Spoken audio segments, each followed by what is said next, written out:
ang mga kwento ng pag-ibig, kwento ng buhay at kwento ng pag-asa dito sa Barangay Love Stories. Love Stories.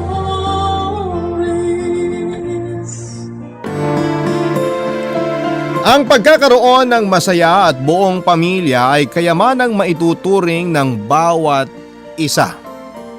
Ang halaga nito ay hindi kayang tumbasan ng pera at iba pang klase ng karangyaan maibibigay ng mundo o ng ibang tao. Ikaw kabarangay, ano ang gagawin mo upang mapanatiling buo at masaya ang pamilya mo? Dear Papa Dudut, isang pagbati po sa inyong lahat na nakikinig ng Barangay Love Stories. Itago niyo na lamang po ako sa pangalang Danilo or Danny for short mula po sa Batangas City. 37 anyos na sa kasalukuyan, may asawa at 8 anak. Bali 4 lamang po talaga ang anak ko sa asawa kong si Yoli dahil may 4 na anak na siya bago ko mapangasawa. Matanda siya ng 3 taon sa akin pero hindi naging hadlang yon sa pagmamahalan naming dalawa. Bunso po ako sa 5 magkakapatid. Ako at ang panganay naming si Ate Susan ay sa isang barangay lamang nakatira. Kagaya ko ay meron na rin siyang sariling pamilya, Papa Dudut. Ang pangalawa naman po sa amin ay patay na. Ang pangatlo at pang-4 ay parehong nasa probinsya dahil doon ang mga ito kapwa nakatagpo ng mga naging asawa nila. Ulilang lubos na rin kami at si Ate Susan na ang tumatayong magulang para sa aming magkakapatid, Papa Dudut. Ang asawa kong si Yoli ay biyuda ng namatay kong kuya.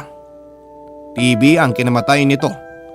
Bukod sa hindi naagapan ay mas lalo pang lumala dahil hindi ito nagpaawat sa kanyang bisyo. Naging masyadong matigas ang ulo.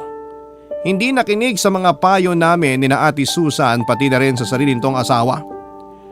Buhay pa ng mga panahong yon ang aming ina at labis itong nasaktan at nagdamdam sa pagkawala ni kuya. Lalo pa at may naiwan itong asawa at 4 na anak.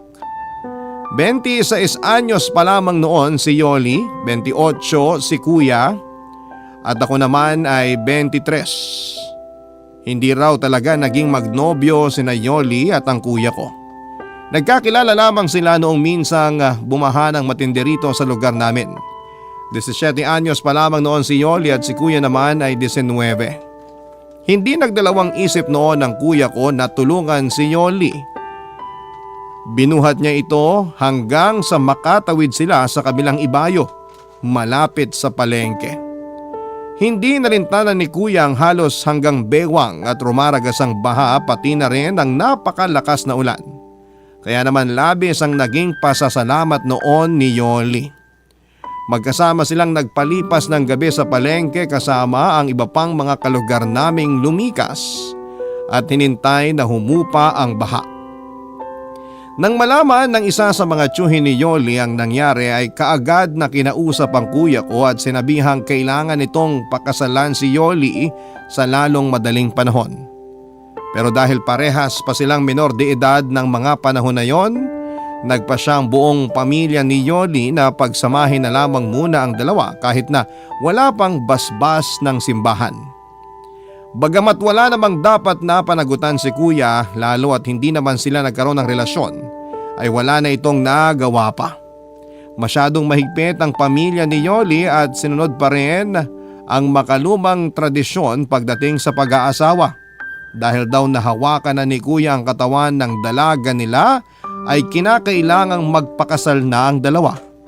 At makalipas nga ang 1 taon, 1 linggo lang halos matapos magdebo si Yoli ay kinasal na sila ng kuya ko. Wala naman daw pagsisisi si Yoli sa kabila ng maagang pag-aasawa dahil bukod sa magandang lalaki si kuya ay mabait din at napakasipag. Naging maayos ang pagsasama nilang dalawa hanggang sa nabiyayaan sila ng 4 na anak. Pero hindi raw akalain ni Yoli na kung gaano siya kaagang nakapag-asawa ay ganon din siya kaagang mabubiyuda, Papa Dudut.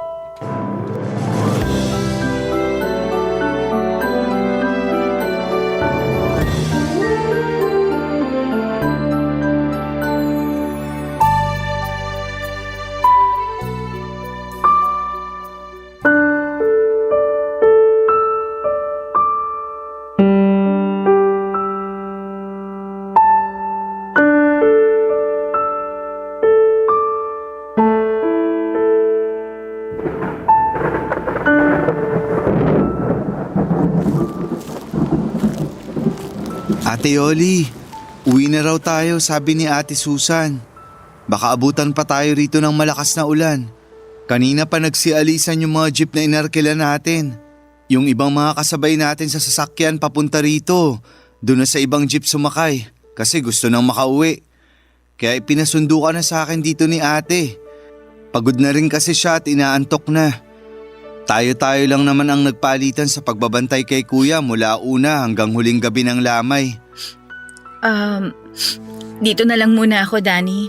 Hindi ko pa kayang iwanan ng kuya mo eh. Hindi pa rin ako makapaniwalang wala na siya.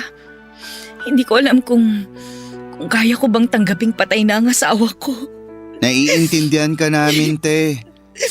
Kahit naman kami, nahihirapan ding tanggapin na wala na si kuya. Pero kailangan mong magpakatatag para sa mga anak mo. Yun na nga eh. 4 ang iniwang anak ng kuya mo sa akin. Napakabata pa nila para maulila sa ama. Paano na kaming mag-iina ngayon? Paano ko bubuhayin ang mga anak ko kung ako na lang mag-isa? Nandito pa naman kaming mga kapatid ni kuya. Nandito pa ako. Hindi ko kayo pababayaan ng mga pamangkin ko. Hindi lang dahil pinangako ko yan kay kuya bago siya mamatay. Kusang loob kong gagawin yun kasi hindi naman kayo iba sa akin. Pero may sarili ka pa ring buhay, Danny.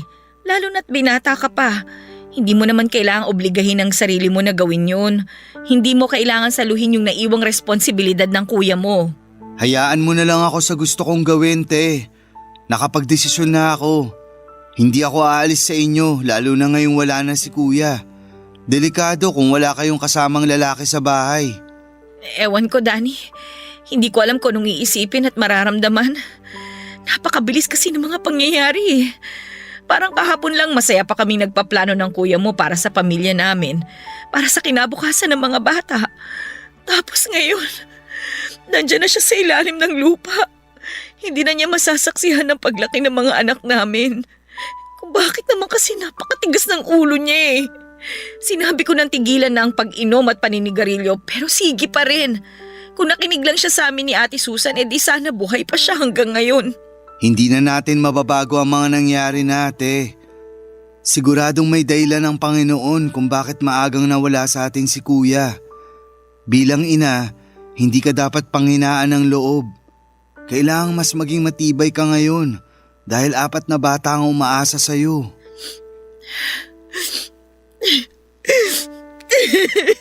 Tama na yan, te. Tumahan ka na. Baka pag makita kang ganyan ng mga anak mo sa jeep mamaya, mag-iyakan din yung mga yun. Lalo na yung bunso mo. Magiging maayos din ang lahat.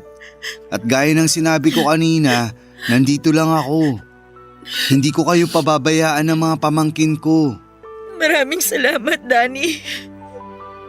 Sa totoo lang, napakalaking tulong mo sa amin lalo na sa mga bata. Hindi ko tuloy alam kung paano ako makakabawi sa'yo. Ano ka ba, te? Huwag mo nang isipin yun. Sino pa ba magtutulungan lalo na sa oras ng kagipitan kundi tayong pamilya rin naman, di ba? Tara na. Kanina pa sila naghihintay sa atin. Teka, magpaalam pala muna tayo kay kuya. Kuya, aalis na kami ha. Dadalaw na lang kami ulit. Huwag kang mag-alala. Ako na ang bahala kay Ate Yoli at sa mga bata. Mahal, maiwan ka na muna namin dito, ha? Okay lang kahit gabi-gabi mo akong dalawin. Hindi ako matatakot. Sige, mahal. Alis na kami, ha?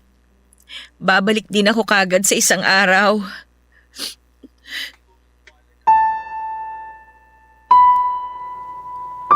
Bago ako tumira noon sa kuya ko Papa Dudut ay nagtrabaho muna ako ng ilang taon sa Rizal bilang panadero.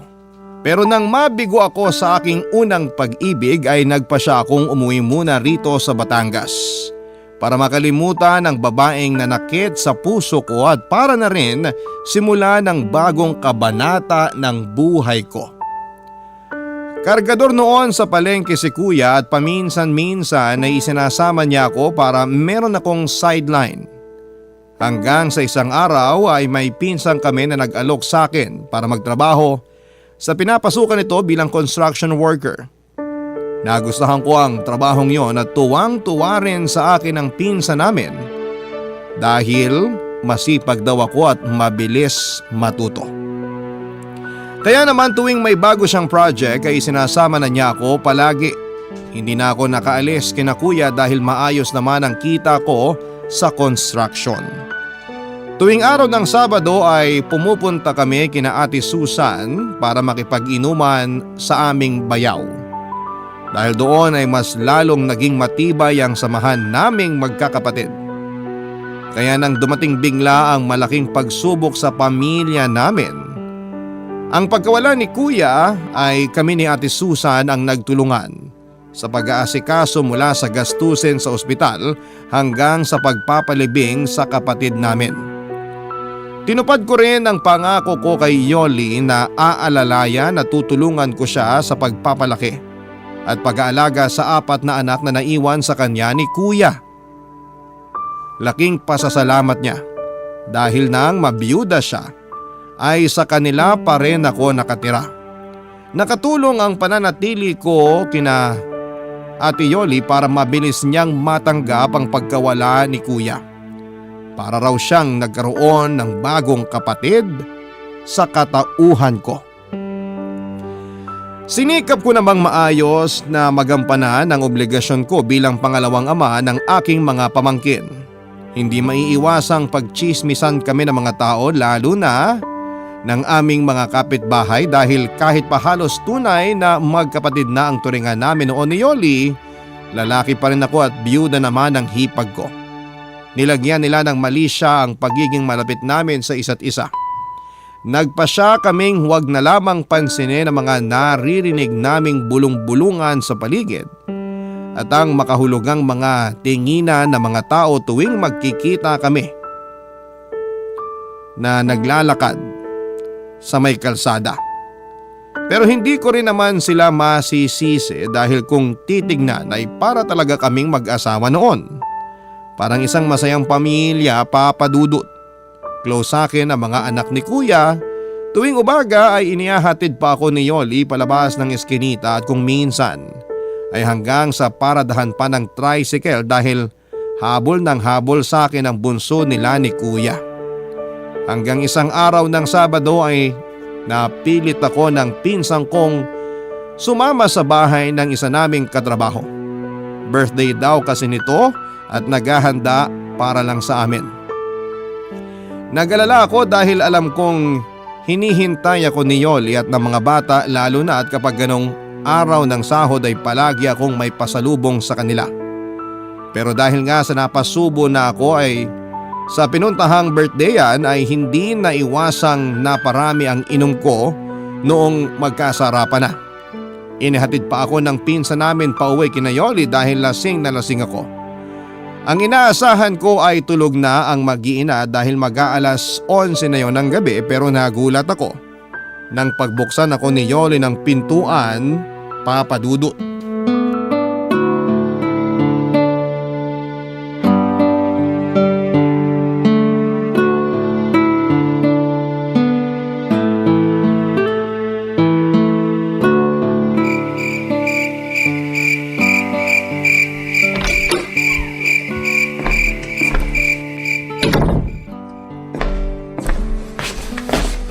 Bakit gising ka pa, Ate Yoli?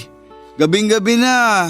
Oo nga gabing-gabi na pero kauuwi mo lang. Hinihintay kita kaya gising pa ako. Naku, pasensya na kayo. Wala akong nabiling pasalubong ngayon. Yung mga bata, kamusta? Napuyat kaya hintay sa'yo yung mga bata lalo na si Bunso. Dati naman palagi ka maaga kahit Sabado. Saan ka ba galing? Nag-alala tuloy ako sa'yo kasi ngayon ka lang umuwi ng ganitong oras. Talaga? Nag-alala ka sa akin? Oo nga, nag-alala ako kasi akala ko kung napano ka na. Teka, hindi mo pa sinasagot yung tanong ko kung saan ka nang galing Mukhang lasing na lasing ka. May hindi ka ba sinasabi sa akin? May problema ba? Naku, wala namang problema. May nag-birthday lang kaming katrabaho kaya ayun, napilit nila akong sumama at uminom. Hindi na tuloy ako nakabili ng pasalubong para sa inyo. Naku, wag mo nang isipin yung pasalubong. Ang mahalaga, nandito ka na at ligtas ka na nakauwi. Ano, kakain ka pa ba? Tinirang kita ng ulam, bopis na manok, yung paborito mo, maanghang. Wow, talaga? Sayang. Ang sarap sana ng bopis, kaya lang busog na ako, te. Maraming handa sa pinuntahan namin. Bumahari ng alak kaya nalasing talaga ako. Sa pulutan pa nga lang busog na ako. Lalo na sa inihaw na liempo at sabaw ng goto. Ganun ba? E di ililigpit ko na itong mga pagkain. Bukas mo na lang kainin, hindi naman ito mapapanis. Salamat sa paghintay na makauwi ako, Ate Yoli ha. Salamat din sa bopis. Kahit bukas ko pa matitikman. Alam na alam mo talaga paborito ko. Wala yon. Napakalit na bagay kumpara sa lahat ng tulong at sinakripisyo mo para sa aming mag-iina. O siya, bago pa tayo magkaiyakan dito aakit na ako. Kanina pa ako inaantok. Nilabanan ko lang kasi walang magbubukas ng pinto pagdating mo. Magpalit ka muna ng damit mo bago ka matulog ha. Sandali lang, Ate Yoli. O bakit? Nasusuka ka ba? Oy naku, yan ang problema kapag nasobrahan kayong magkapatid sa pag-inom. Sukahin kayo Hindi naman kita pinagbabawalang uminom, lalo na't binata ka. Pero sana sa susunod, huwag ka na magpapakalasing.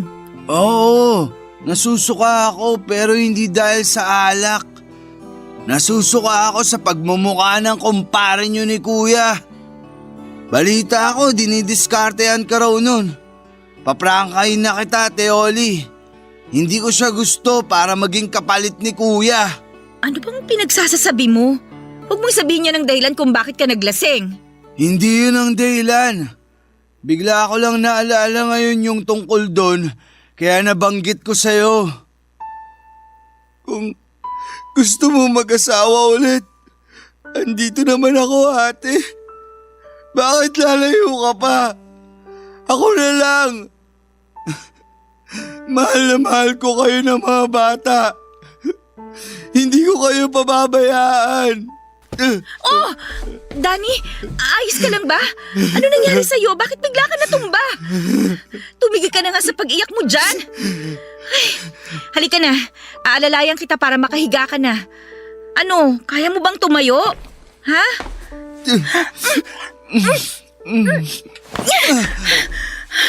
Hinalikan mo ko?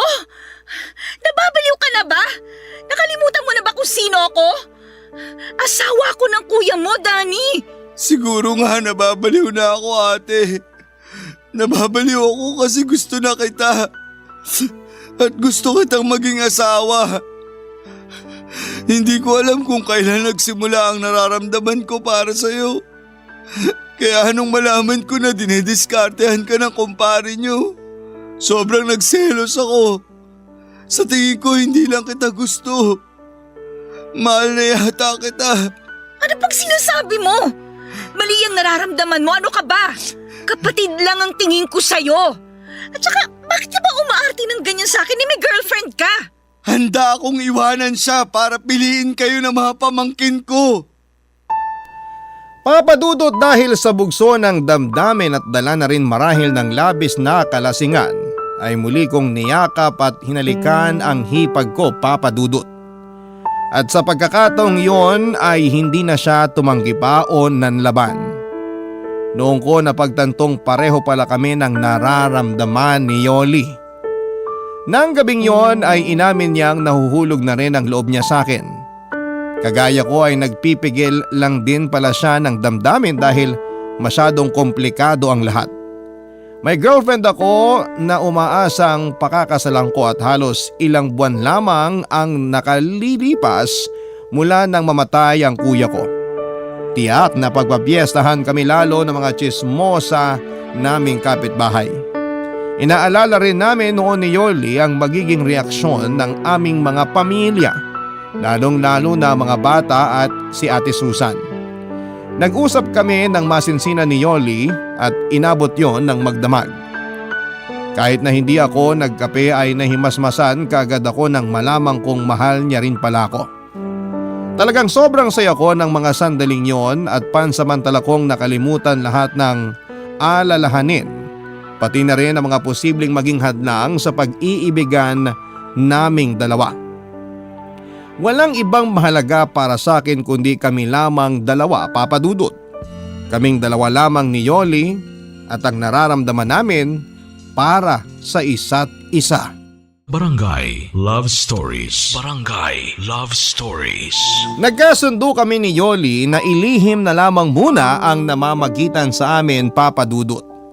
Bata pa noon ang mga pamangkin ko kaya walang nakahalata sa mga ito na may nagbago sa relasyon namin ng nanay nila.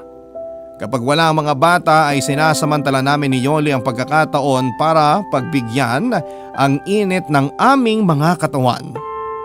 Kapwa naming alam na hindi pa dapat kami umabot sa ganong antas dahil wala pang 1 taon mula nang mabiyuda siya pero hindi namin kinaya pang pigilan ang aming mga sarili. Maputi si Yoli, tuwid ang itim at hanggang balikat niyang buhok at medyo malaki ang mga mata. Pero bumagay naman sa hugis ng kanyang mukha. Sakto lamang din ang height niya at maganda pa rin ang hubog ng katawan kahit 4 na ang anak. Kaya hindi nakapagtatakang marami ang umaaligid noon sa kanya nang mamatay si kuya. At isa nga ako sa mga nahumaling sa alindog ng hipag ko. Aminado akong mas gwapo sa akin ang kuya ko lalo at pinaglihiraw ito ni inay kay Santo Niño. Pero nabihag din naman si Yoli ng pagiging chinito ko. Medyo may kapayatan ang aking katawan pero matangkad ako at makisig tingnan. Kulot ang aking buhok na naman na naming lahat na magkakapatid sa aming ama. Hindi nalalayo sa itsura ko ang mukha ng aking mga pamangkin kaya parang talagang nagmula sila sa akin. Hanggang sa dumating na nga ang araw na kinakatakutan namin. Lalong-lalo na ni Yoli. Nakarating na sa panganay kong kapatid na si Ate Susan ng chismis tungkol sa amin ng aking hipag. Isang araw ng Sabado pag uwi ko galing trabaho ay naabutan ko si Ate Susan sa bahay. Kausap ang namumutlang si Yoli, Papa Dudut.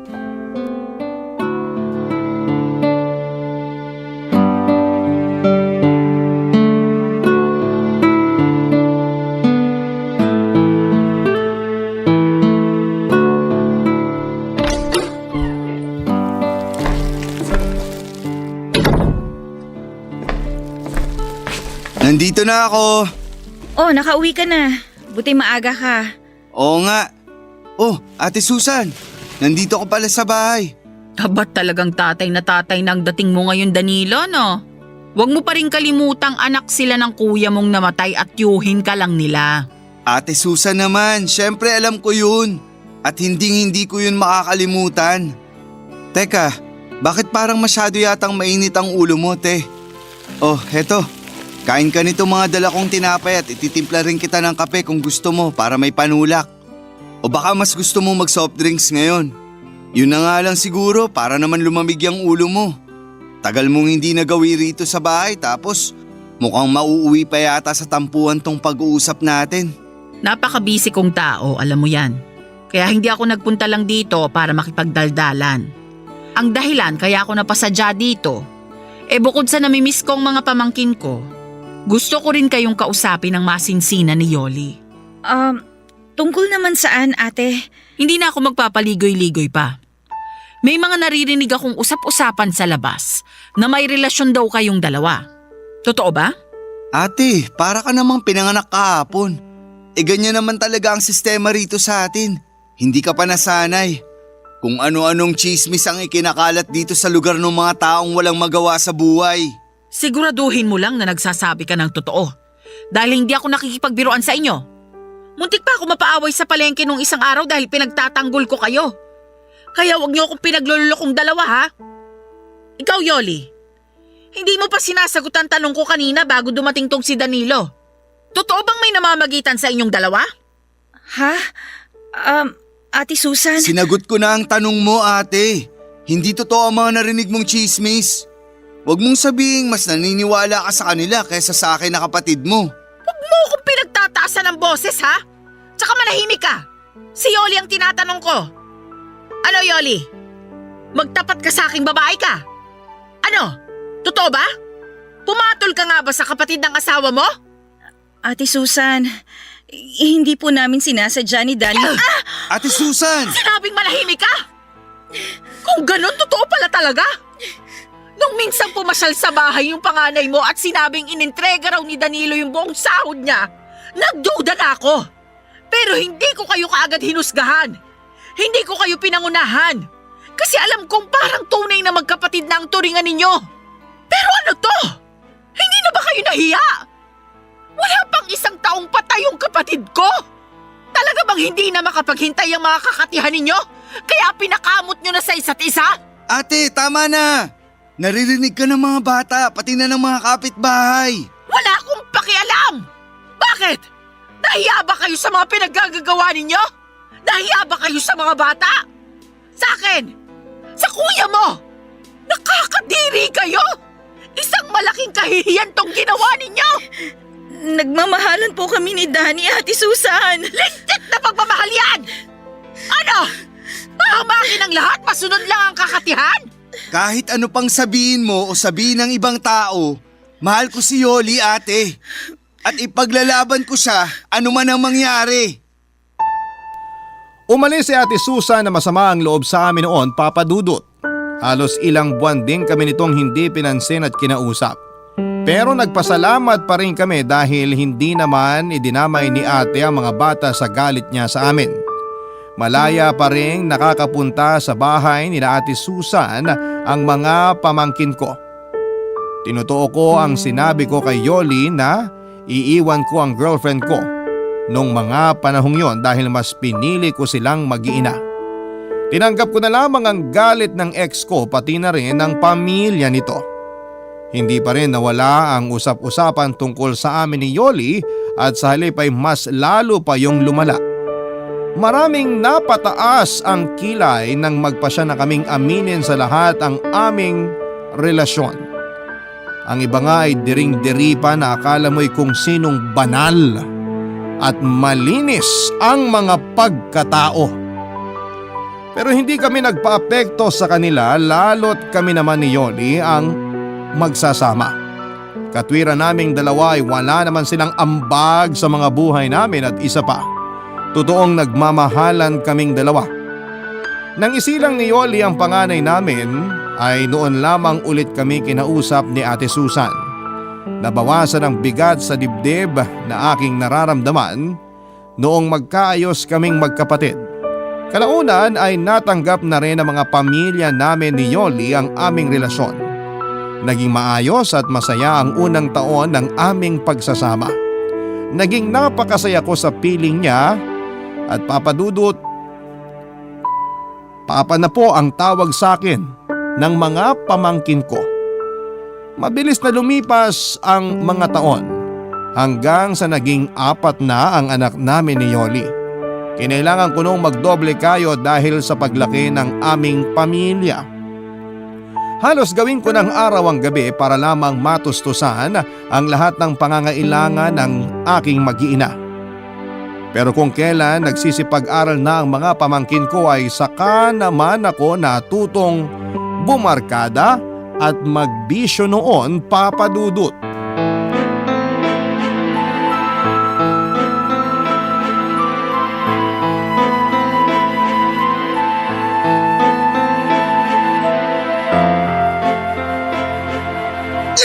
Ano ba, Danny?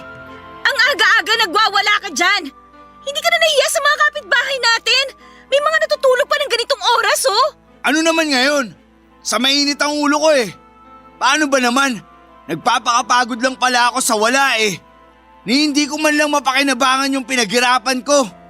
Linggo pa lang ngayon pero wala na agad tayong pera. Saan mo ba dinala yung inintrega ko sa'yo kagabi? Ibinayad ko na sa mga kautangan natin. Doon ko dinala yung pera.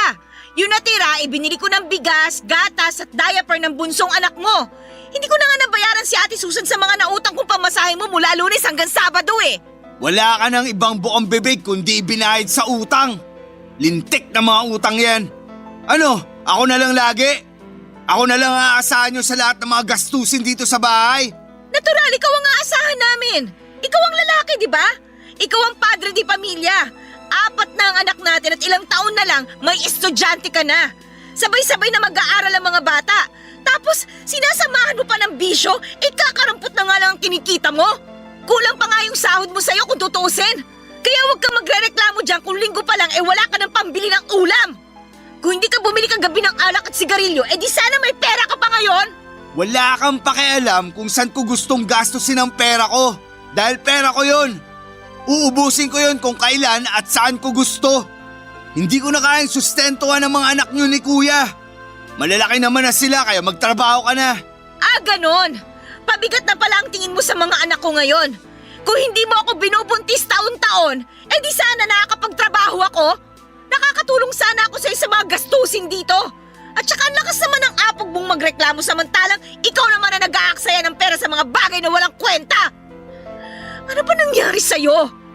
Nasa na ba yung Danny na mabait, mapagpasensya, malambing at responsabling ama? Nasaan na ang Danny na minahal ko? Pwede ba, Yoli? Tigilan mo nga yung kadramahan mo. Wala akong panahon sa mga ganyan. Pagkain ang kailangan ko kasi gutom na ako. Gawan mo ng paraan yung pambili ng ulam. Pag lalo akong nayamot, babasagin ko lahat ng mga gamit dito sa bahay. Di basagin mo? Diyan ka naman magaling sa pagbabasag, sa pagwawala. Sige, magbasag tayo, Danny. Tutulungan kita para maubos lahat ang gamit natin na ipinundar natin. Akala mo ba, ikaw lang ang nahihirapan? Sawang-sawa na rin ako sa ganitong buhay. Pagod na akong intindihin ka. Kaya mas mabuti pang sabayan na lang kita sa pagwawala mo. Itong pinggan, babasagin ko sa harap mo. Hinahamon mo ba akong babae ka? Sige, basagin na natin lahat ng mga plato. Pati itong bahay, wawasakin ko. Ulam lang ang hinihingi ko sa'yo pero lalo mong pinaiinit ang ulo ko. Lalo mong inubos na titirang pasensya ko. Nagising ang mga bata dahil sa gulo namin ni Yoli habang nag-aaway papadudot. Malakas na nagsipag-iyakan ang mga ito, lalo na ang aming bunso. Nagsilabasan maging ang aming mga kapitbahay. Ang iba ay umawa at ang iba naman ay nakiosyoso lamang sa mga nangyayari. Marahil ay nagulat ang mga ito dahil yon ang kauna-unahang pagkakataong nag-away kami ni Yoli at sa sobrang galit ko ay napagbuhatan ko rin siya ng kamay papadudot. Hindi ko alam kung paano nakarating sa pinsang kong kasama ko sa trabaho ang tungkol sa nangyaring gulo. Basta bigla na lamang itong dumating at hinila ako palabas ng bahay. Ang buong akala ko noon ay susuntukin ako ng pinsan ko pero hindi naman ganon ang ginawa nito. Kinausap lamang ako ng masinsinan hanggang sa ako ay mahimasmasan. Hindi umalis sa amin ang aking pinsan hanggat hindi kami nagkakaayos ni Yoli. Sinsero akong humingi ng tawad sa kanya at pinaliwanag kong nadala lamang ako ng emosyon. Nangako rin ako kay Yoli na hindi na mauulit ang mga nangyari. Lalo at kitang-kita ko noon ang takot sa mga mata ng aking mga anak, Papa Dudut. Barangay Love Stories. Barangay Love Stories. Papa Dudut, sa paglipas ng mga araw ay mas lalo pang lumala ang pagkalulong ko sa barkada at sa bisyo. Hindi na lamang sa alak at sigarilyo na uubos ang pera ko dahil natuto na rin po akong gumamit ng ipinagbabawal na gamot. Napakabilis uminit ng ulo ko lalo na kapag hindi ako nakakatikim ng droga. Umabot na sa puntong pati ang mga bata ay napagbubuhatan ko na rin ang kamay. Doon na nagpasya si Yoli na maghanap ng trabaho. Dahil kung hindi niya yon gagawin ay mamamatay sila sa gutom ng mga anak namin. Ipinasok siya ng isa naming kapitbahay kina Mang Densyo, isa sa mga pinakamayaman sa aming lugar. 65 anyos na ito ng mga panahon na yon at biyudo. Makisig pa rin tignan sa kabila ng edad nito at malakas ang dating, palibasa ay may pagkamistiso.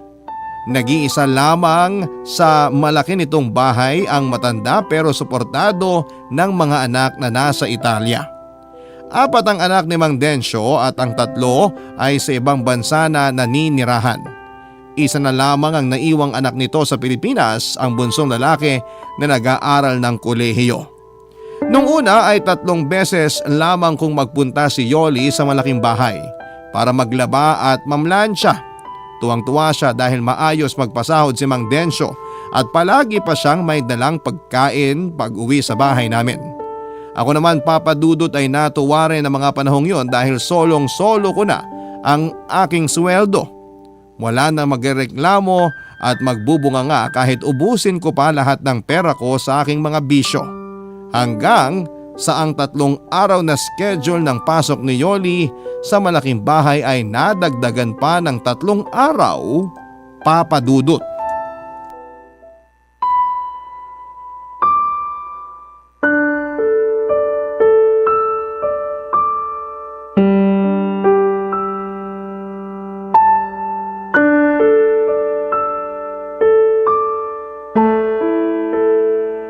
Oh, ayun ka na naman, Yoli. Hindi ba't napag-usapan na natin to? Oo, pero parang hindi ko kayang gawin eh. Hindi ko kayang pagtaksilan si Danny, Densyo. Sa una ka lang naman makokonsensya. Kapag tumagal masasanay ka na rin. Kahit naman may edad na ako, malakas pa ang tuhod ko. Maniwala ka, Yoli. Kayang-kaya pa kitang paligayahin. Baka nga ako pa ang kauna-una ang makapagdala sa'yo sa tinatawag na ikapitong langit. Pero Densyo, mahal ko si Danny. Ano pa ang mukhang ihaharap ko sa kanya at sa mga anak namin pagkatapos nito? Hindi naman niya malalaman. Walang makakaalam. Sikreto lang nating tong dalawa, syempre. Bakit? Sasabihin mo ba sa kanya na may relasyon tayo? Ikukwento mo ba kay Danny ang mga gagawin natin dito sa loob ng motel? O syempre hindi. Bakit ko naman ikukwento yung tungkol sa atin? Hindi pa ako nasisiraan ng ulo para gawin yun, ano?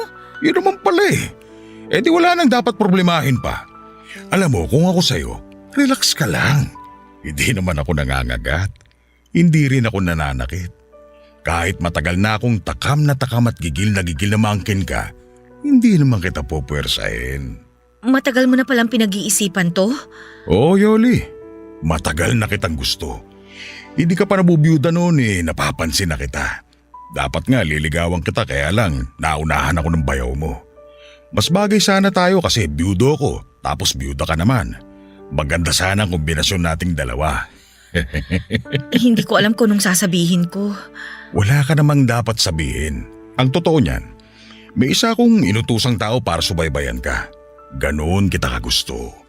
Kaya nung malaman kong problemado ka kay Danny, lalo na sa pera, sinabi ko sa tao ko na alokin kang pumasok sa akin bilang labandera. Kung ganun, pinlano mo lahat ito, Densyo? Oo, at wala akong pinagsisisihan sa mga ginawa ko. Dahil bukod sa natutulungan kita, palagi pa kita nakikita at nakakasama sa bahay.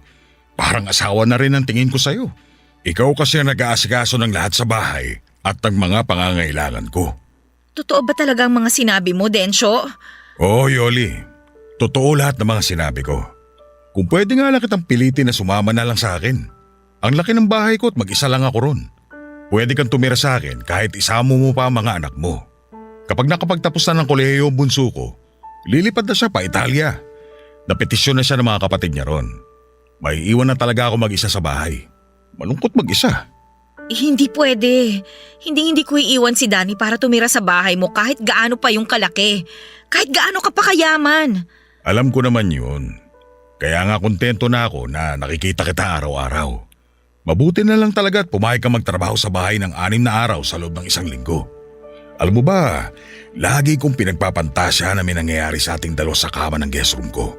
Madalas tuwing naghahanda ka ng pagkain sa kusina, doon tayo sa may lababo. O kaya sa sopa, sa lahat ng sulok ng bahay. Iniisip ko itsura mo habang pinaliligaya kita at pinaliligaya mo ko. Densyo! Pero dahil ginagalang kita, ay nagpigil ako. Matinding pagpipigil sa sarili ang ginawa ko, alam mo ba yon? Kaya nang pumayag ka mag-motel tayo ngayon, halos mapatalon ako sa sobrang kaligayahan. Sa wakas, mapapasaking ka na rin. Matutupad na ngayon ang lahat ng mga pantasya ko noon. Ang bango mo talaga. At ang sexy mo rin sa suot mo ngayon. Lalo ko nang gigigil sa'yo. Sandali lang, Densyo. Tumatakbo ang oras. Sayang naman kung mauubos lang sa kwentuhan natin, di ba? Pwede naman nating ituloy yung pag-uusap natin mamaya pagkatapos nating paligayahin ang isa't isa. Alam mo ba na pinagandaan ko talaga ang araw na to sa sobrang kasabikan ko? Anong ibig mong sabihin? Meron akong ininom kanina sa bahay. Alam mo na, pampatibay ng resistensya. Pampalakas ng tuhod. Alam ko kasing mapapalaban ako ng matindi ngayon. Kaya dapat hindi ako mapahiya sa'yo. Ay naku, ano naman yung ininom mo? Baka kumapano ka niyan. Sana nagbalot ka na lang. Pampalakas din naman yun ng tuhod eh. Mas mabisa sa balot yung ininom ko, kaya ihanda mo ng sarili mo, Yoli. Tiniti ako sa iyong hindi mo malilimutan ang gabing to. Sandali, lalakasan ko lang yung aircon para mas malamig. Relax ka lang muna dyan, ha?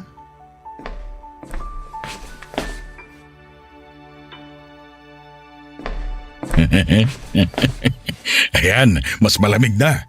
Okay na ba sa'yo ang ganyang lamig? Okay na sa akin. Okay. Sisimulan na ba natin? Kanina lang, kabang-kaba ka na, tapos umiiyak ka pa. Pero ngayon, parang ikaw pa tong masabi kesa sa akin. Iba ka talaga, Yoli. Halika na, humiga ka na sa kama. O baka gusto mo, ako muna ang hihiga at ikaw muna ang... Densyo? Okay ka lang ba? Hindi ako makahinga, Yoli. Ha? Bakit? Ano nangyayari sa'yo? Ay! Densyo! Densyo! Tulong! Tulungan niyo kami! Tulong! Densyo! Papadudot dahil sa labis na pagkataranta sa mga nangyari kay Mang Densyo ay nakalimutan na ni Yoli kung nasaan sila ng mga oras na yon. Nagsisigaw siya para humingi ng tulong at kaagad namang may sumaklolo sa kanya na staff ng nasabing motel at inalalayan si Yoli palabas ng kwartong kinuha nila ng kabit niyang matanda. Pagdating sa counter ay kaagad na tinawagan ni Yoli ang bunsong anak ni Mang Densyo para ipaalam kung ano ang nangyari sa tatay nito. Sumama si Yoli hanggang sa ospital at nalaman niyang inatake nga sa puso si Mang Densyo. Bukod sa matinding emosyon dulot ng pananabik kay Yoli, ay na-overdose din pala ito sa ininom na tableta na mabisa raw para maging mas matikas ang pagkalalaki niya. Sa kamalasan ay naging sanhi pa yon para bawian ito ng buhay. Hiyang-hiya si Yoli sa anak ni Mang Densyo at sa lahat ng mga taong nakasaksi sa nangyari, papadudot. Sinisi rin niya ang kanyang sarili sa pagkamatay ng matanda. Tama nga ang sinabi sa kanya ni Mang Densyo na hinding-hindi malilimutan ni Yoli ang gabing yon na nagsilbing bangungot para sa kanya. Mabilis na kumalat sa lugar namin ang tungkol sa iskandalong kinasangkutan ni Yoli. Sa halip na umuwi sa bahay namin ay doon siya nagpunta sa matalik niyang kaibigan na nakatira sa kabilang bayan. Nang mabalitaan ko yun ay gumuho ang mundo ko. Para po akong pinagsakluban ng langit at lupa. Parang sinaksak ng libu-libong punyal ang aking dibdib. Pakiramdam ko rin ay kaya kong pumatay ng tao ng mga oras na yon, papadudot.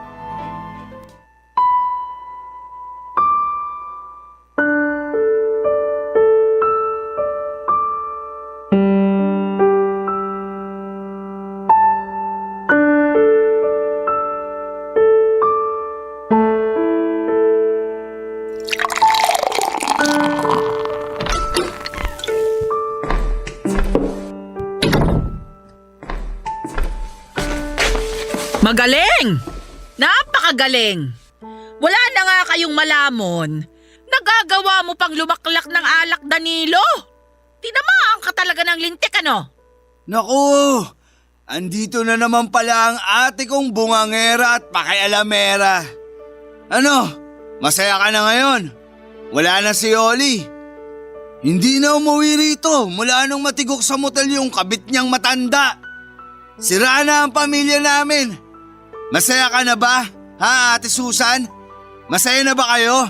At ano naman ang dapat kong ikasaya sa nangyari, Aber? Hoy, ang kapal naman ang mukha mong pagsalitaan ako ng ganyan. Eh bakit? Nasasaktan ka? Kasi totoo. Kung di ko ba alam, ayaw nyo naman talaga sa relasyon namin ni Yoli. Nagkukunwari lang kayong tanggap nyo na kami pero ang totoo, hinihintay nyo lang na magkasira kami at tuluyan ng maghiwalay. Hoy Danilo! Dahan-dahan ka sa pananalita mo ha? Oo, totoong ayaw ko sa relasyon ninyo ni Yoli noon. At nasasaktan ako sa nakikita kong sitwasyon mo ngayon. Ate, hindi ako makapaniwala. Nagawa kong iputan ni Yoli sa ulo. Naging tapat ako sa kanya. Iniwan ko yung dating girlfriend ko para piliin siya at ang mga pamangkin ko. Ang sakit eh. Para akong mamamatay sa sakit. Ay naku Danilo! Tumahang ka na! Ano ba kasi itong pinasok mo? Alam ko namang napakalaki ng pagkukulang ko sa mag-iina ko, ate. Napabayaan ko sila na mapabarkada ako at natutong magbisyo. Pero sapat na dahilan ba yun para lukuhin ako at pagtakasilan ni Yoli? Para sumama siya sa matandang amo niya at magbiglang liko? Hindi kita masasagot dyan. Wala ako sa posisyon ni Yoli. Kaya hindi ko rin siya pwedeng husgahan. Hindi rin ako perpektong tao. Pero sa tingin ko, kaya niya nagawa yun dahil isa siyang ina. Isang ina na hindi kayang makitang nagugutom ang mga anak niya. Isang ina na handang gawin ang lahat para sa pamilya niya. Kahit kapalit ng pansarili niyang kapakanan. Kaya isinakripisyo ni Yoli ang dangal niya at tiniis ang kahihiyan. Tandaan mo ito, Danilo. May mga pagkakataong inaanay at bumabagsak ang haligi ng tahanan. Pero ang ilaw nito, hindi basta-basta mapupundi. Oo na. Aminado naman ako kasalanan ko kung bakit kinailangang magtrabaho ni Yoli, te. Dahil wala akong kwentang padre de pamilya.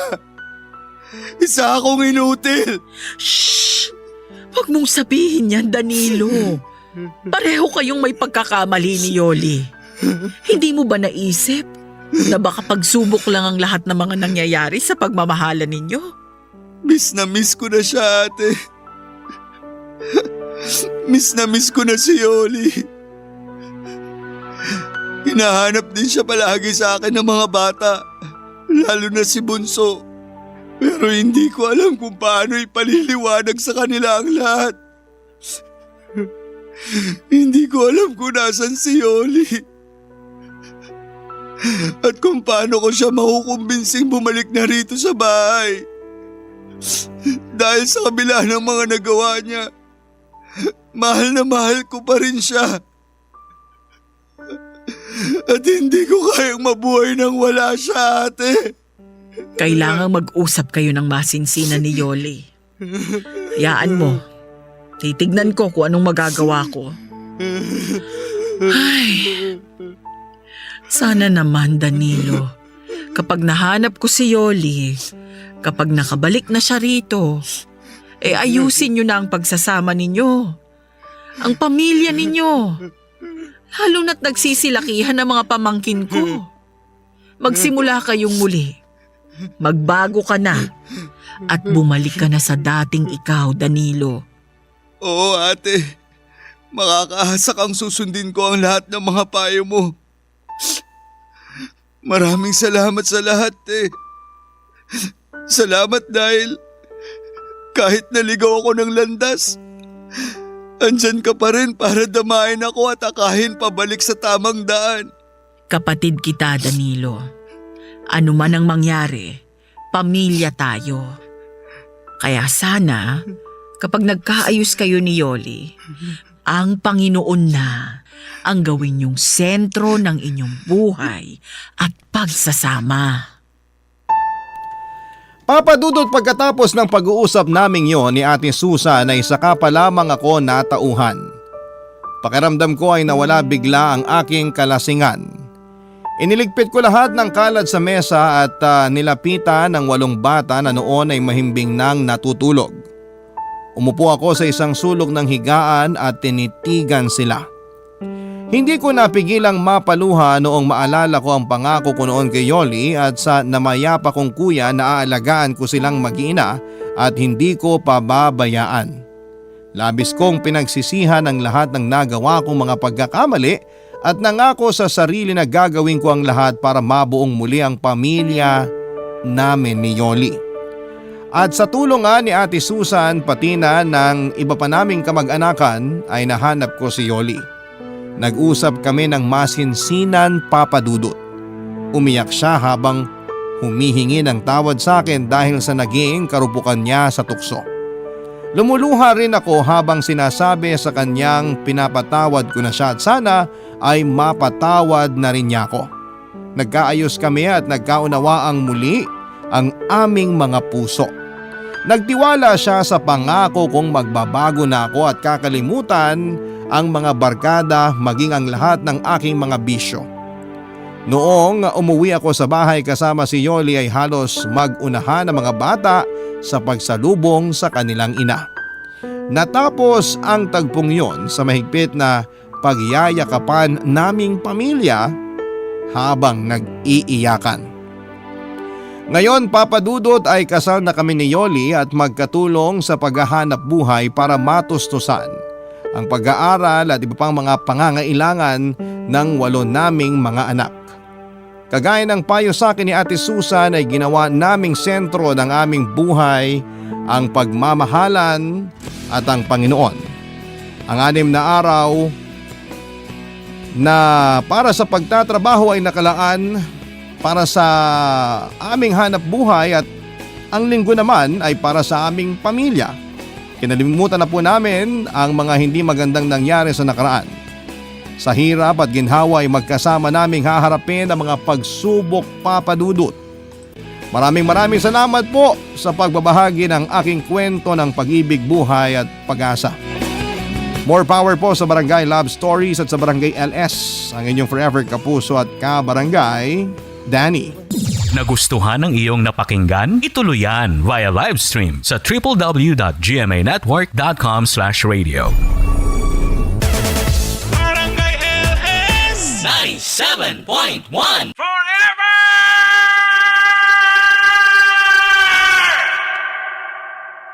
Ang mga kwento ng pag-ibig, kwento ng buhay at kwento ng pag-asa dito sa Barangay Love Stories. Love Stories. Walang pinapanganak na perpekto. Ngunit hindi ito dahilan para magkasala at paulit-ulit na maging abusado sa mga mahal natin sa buhay. Hindi kasi sa lahat ng pagkakataon ay mapagpapasensyahan nila tayo, lalo na pag naubos at napagod na sila. Ikaw, kabarangay, isa ka bang abusadong tao? Dear Papa Dudut, may kasabihan na walang magulang ang makatitiis sa anak. Ngunit may mga anak na kaya raw tiisin ang magulang. Sa kwentong ibabahagi ko sa inyong programa, ipapakita ko sa inyo na meron ding mga magulang na kayang tiisin ang mga anak nila. Ngunit bago tayo dumako doon ay gusto ko munang magpakilala sa mga kabarangay natin. Tawagin niyo na lamang po ako sa pangalang Wena, 32 years old at taga Marikina. Sa kasalukuyan ay empleyado ako sa isang pribadong kumpanya sa Quezon City. At netong taong ko lamang nadiskubre ang inyong programa sa radyo. Tapos isang araw ay nag-decide akong magpadala ng sulat sa inyo. Magsisimula ang kwento ko noong 15 years old pa lamang ako. Solong anak lamang ako ng aking mga magulang. At lumaki ako na palasimba dahil aktibo ang mama ko na miyembro ng simbahan. Iminulat niya ako sa iba't ibang relihiyosong paniniwala. At kasama na nga roon ang pagpapatawad sa mga nagkakasala sa atin.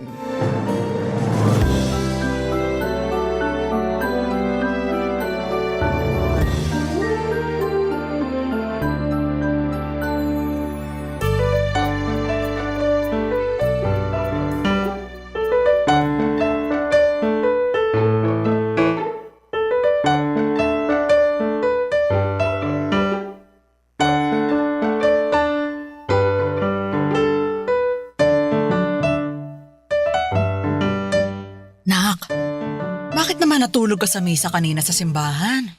Pasensya na po kayo, ma. Inaantok po kasi ako eh. Ang aga-aga naman po kasi natin pumunta sa simbahan. Eh, ganun talaga. Siyempre, mas maganda na yung maaga para hindi mainit. At saka mas marami pa tayong magagawa pagkatapos ng misa. Kaya lang gusto ko pa pong matulog eh. Ano ba naman ang isang oras para ilaan sa pagsisimba kumpara sa mas maraming oras na nilalaan natin sa ibang bagay? Saka hindi kasalanan ng maaga nating pagsisimba ang antok mo, kundi kasalanan mo. Kasi nagpuyat ka pa nung gabi bago tayo nagsimba. Di ba sabi ko, patayin mo na yung TV. Pero hindi ka naman nakinig sa akin. Sorry po, ma. Maganda po kasi yung pinapanood ko kaya napuyat ako eh. Kahit gaano pa kaganda yung pinanonood mong yun, dapat pinaglalaanan mo pa rin ang panahon ng pagsisimba. Matagal na natin yun ginagawa, di ba? Tuwing linggo nagsisimba tayo ng maaga. Opo, pero bakit tayo lang? Anong tayo lang? Tayo lang po yung nagsisimba pero hindi sumasama si tatay. Marami kasi ako nakikitang pamilya silang nagsisimba. May nanay, may tatay. Tungkol sa bagay na yan, hindi kasi nakasanayan ng tatay mo yung magsimba. Saka pagod siya sa trabaho. Biruin mo, hanggang Sabado ang pasok niya. Kaya nga hinahayaan ko na lang siya na matulog para makapagpahinga. Sana pala nagtatrabaho na lang ako para hayaan niyo rin ako matulog ng mahaba pag araw ng linggo. Ano ba yung pinagsasasabi mo? Yung bata-bata mo pa. Saka hindi tama na hilingin mo yan para lang makaiwas ka sa pagsisimba, nak. Mali yun, ha? Para ka namang walang natututunan sa misa eh. Sorry po, ma. Buti pa, tulungan mo na lang ako dun sa kusina. Magluluto na ako ng pananghalian natin para pagising ng tatay mo meron na siyang makain.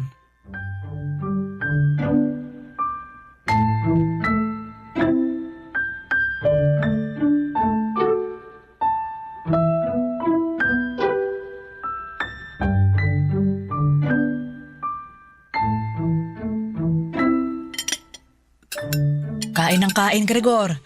Naalala ko, nabanggit mo kagabi na gusto mong kumain yan. Sinarapan ko talaga yung niluto kong sinigang para makahigop ka naman ng sabaw. Anong masarap dito yan? Tabang-tabang nga na luto mo, Lori. Ha? Paanong matabang Paulit-ulit ko yung tinikman. Pati ng anak mo kasi katulong ko siya kanina sa pagluluto. Sabi niya masarap naman daw. Diba, Wena? Opo, masarap po. Aba, sinasabi nyo ba na sinungaling ako kasi ako lang ang hindi nasasarapan dyan sa luto mo? Hindi naman sa ganon. Anong hindi sa ganun? Yun ang mismo pinalalabas ninyo. Hinaan mo nga yung boses mo. Hindi mo kailangang sumigaw dahil naririnig ka naman namin ng anak mo. Saka nasa harap tayo ng pagkain. Baka gabaan tayo. Gaba-gaba, hindi naman totoo yun. Kung ano-ano na lang talaga yung mga pinaniniwalaan mo, alam ka na ba sabihin kung masarap tong luto mo kung hindi naman? Hindi ko na yan makakain, nawala na ako ng gana. Teka, saan ka pupunta? Hindi mo pa natatapos yung pagkain mo, oh? Hindi ka ba nakikinig o sadyang bingi ka lang? Sabi ko hindi ko na yan makakain kasi nawala na ako ng gana.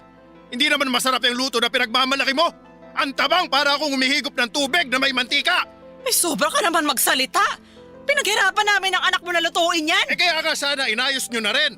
Sana sinarapan nyo para hindi naman masayang. Buti sana kung pera nyo pinambibili natin ng ulam, may pera ko naman. Anak na ko, bakit umiiyak yung anak mo? Wala naman akong ginagawa sa kanya. Ay, malamang. Natakot sa lakas ng boses mo. Ay, nak, huwag ka nang umiyak, ha? Naku, nag-iinarte lang naman yan. Buti pa kakain na lang ako sa labas. Sigurado pa ako na masarap kakainin ko doon kaysa dito sa lintik na pamamahay na to. Papadudot kung anong bait pala simba, maunawain at mapagpatawad ng mama ko, ay kabaligtaran naman niya ang ugali at budhi ng papa ko. Maliit pa lamang ako ay gano'n na ang personality niya. Yun bang reklamador, bayolente, nakaangil palagi at palamura at mapang-insulto kahit na sa aming pamilya niya. Ewan kung bakit siya ganon, ngunit sa kabila ng lahat ay matyagang nakisama sa kanya ang mama ko. Pero sa totoo lang, habang nagkakaedad ako ay unti-unti akong nawala ng amor sa tatay ko.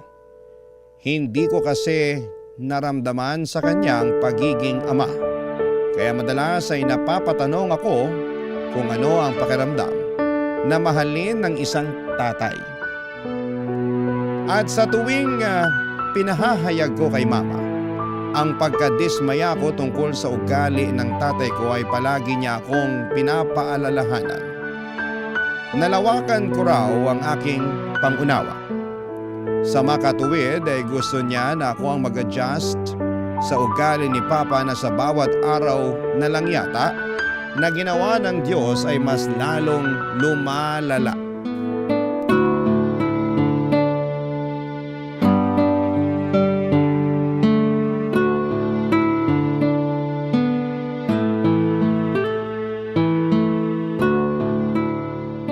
Nay, bakit po hindi niyo nalang hiwalayan si tatay? Ha? Bakit mo naman natanong yan? Bata ka. Kasi sinasaktan niya po kayo.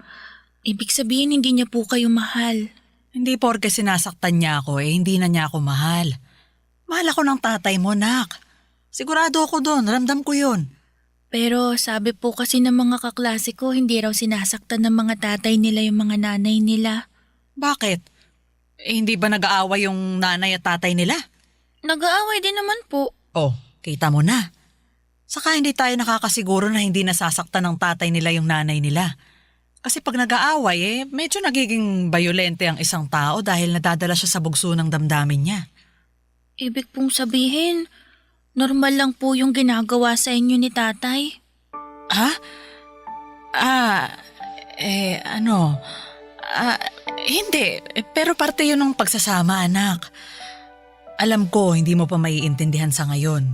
Pero darating yung araw na mauunawaan mo ang lahat. Pag nag-asawa ka na, ganun. Saka, hindi naman ako laging sinasaktan ng tatay mo Paminsan-minsan lang pag mainit yung ulo niya at kapag napipikon siya sa akin. Kilala mo naman yung taong yun. Medyo maiksi yung pasensya niya kaya intindihin na lang natin. Para sa akin, wala lang naman yun. Pinatawad ko na rin siya sa mga nagawa niya. Lori!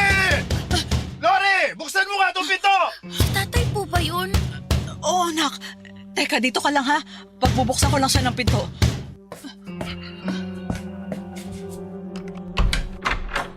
Anak ka naman ng lintik! Bakit ang tagal bubuksan ng pinto? Aray ko, Gregor! Bakit mo naman ako sinasabunutan? Nagtanong ka pa talaga pinapapak na nga ako ng lamok sa labas dahil sa bagal mo. Pagbuksan ako ng pinto! Paanong mabagal? Pinagbuksan nga kita. Sumasagot ka pa talaga, ha? Ayan! Ayan dapat sa'yo! Aray ko! Parang ayaw mo na, bitiwan mo ako! Ayoko! Sa kasino ka para utusan ako, ha? Ako pa rin ang masusunod sa pamamahay na to! Hindi ikaw, kaya wag na wag mo akong uutusan! Lasing ka lang Hindi mo alam ang sinasabi at ginagawa mo! Ano hindi, ha? Patutunayan ko sa'yo na alam ko! Tay, bitiwan niyo na po si nanay. Nasasaktan na po siya. Bakit ko naman gagawin yun nakakapikon tong nanay mo? Ano ba kasing ginawa ko sa iyo, Gregor? Tanong ka pa talagang tanga ka? Sige na po, tay. Bitiwan niyo na po si nanay. Bakit ka ba kasi nakikisali sa amin, ha? Gusto mo ikaw na lang ipalit ko dito sa nanay mo? Gregor, wag na wag mong sasaktan ang anak natin! Anak ba natin tong maingay at makialamerang batang ito, ha? Oo! Tay, ako po to. Si Wena. Sino Wena? Sino Wena? Wala akong kilalang Wena! Gregor naman, bitiwan mo na ako! Kanina mo pa ako sinasabunutan Huwag mo sabi akong uutusan! Ang ingay! Ang ingay mong bata ka! Halika nga rito! Ano pong gagawin niyo sa akin? Bitiwan niyo po ako. Gregor! Hindi mo bitiwan! Yan ang dapat sa'yo! Maingay ka! Masyado ka kasi pakialamera! Sa susunod, matuto kang lumugar, ha? Late mo lang, balian kaya kita ng buto! Walang iya ka, Gregor! Sarili nating anak yan, paano mo nagawasaktan? Wala kang konsensya!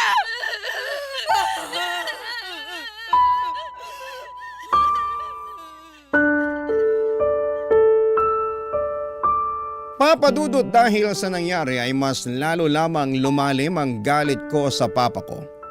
Hindi na kasi siya nagbago katulad ng sinasabi ni mama na palagi raw niyang pinagdarasal sa Diyos. At patunay nga ang nangyaring pananakit niya sa aming dalawa.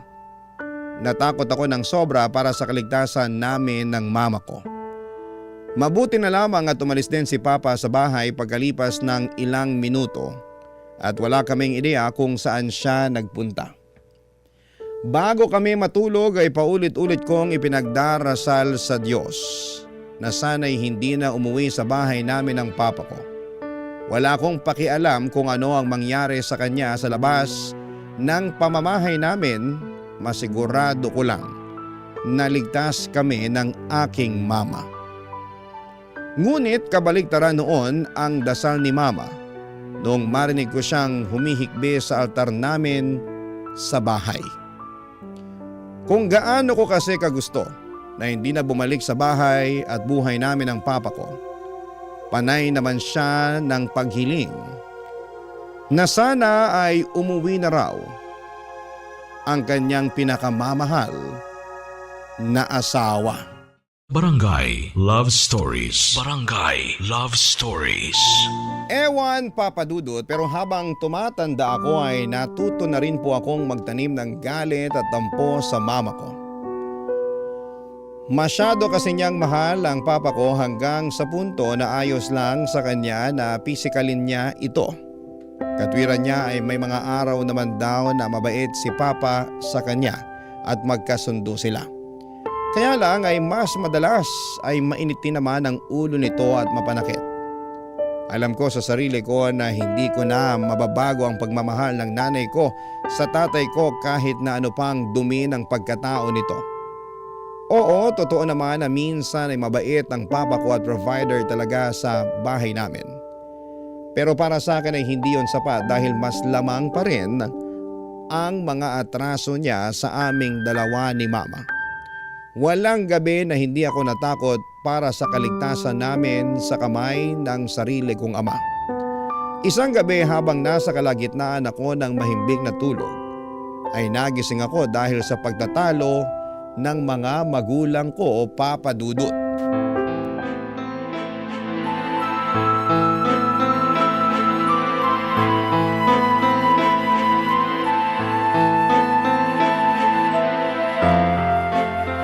Ewan ko sa'yo, Lori. Marumi ka lang talaga mag-isip, malisyosa. Ako pa talaga ang malisyosa at marumi mag-isip? Eh sino pa nga ba? Alangan naman ako ikaw yung nagpapaniwala sa mga walang katuturan text message na yun, di ba? Paano hindi ako maniniwala? Kilalang kilala ka nung nag-text. Wala lang yun. Baka naninira lang yun. Ewan ko ha, pero ang hirap balewalain eh. Anong mahirap doon? Pwede mo naman burahin yung text at kalimutan na lang ang lahat, di ba? Bakit ba kasi kayo mga babae gustong-gusto niyong pinapakomplikado ang lahat? Hindi namin pinapakomplikado pero palaging tama ang kutob namin. Anong gusto mong palabasin?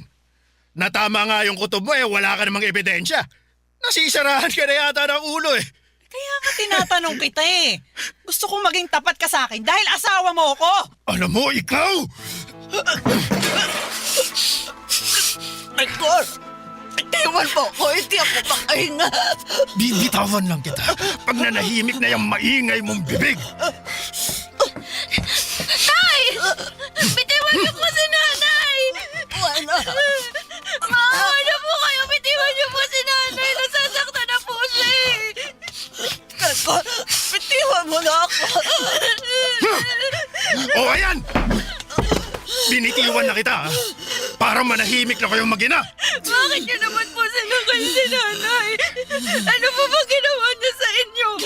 Eh yan kasi ang nanay mo masyadong madaldal. Anong masyadong madaldal?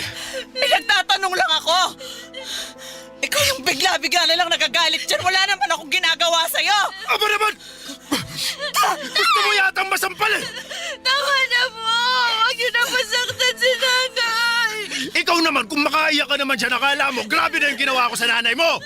Hoy! Para sabihin ko sa'yo, kulang pa yung inaabot niyang sakal! Ano pa ang plano mong gawin sa akin, Aber? Ay gusto mo, gawin ko na lang, kaya sasabihin ko pa sa'yo! Nay! Tay! Huwag na po kayo mag-away!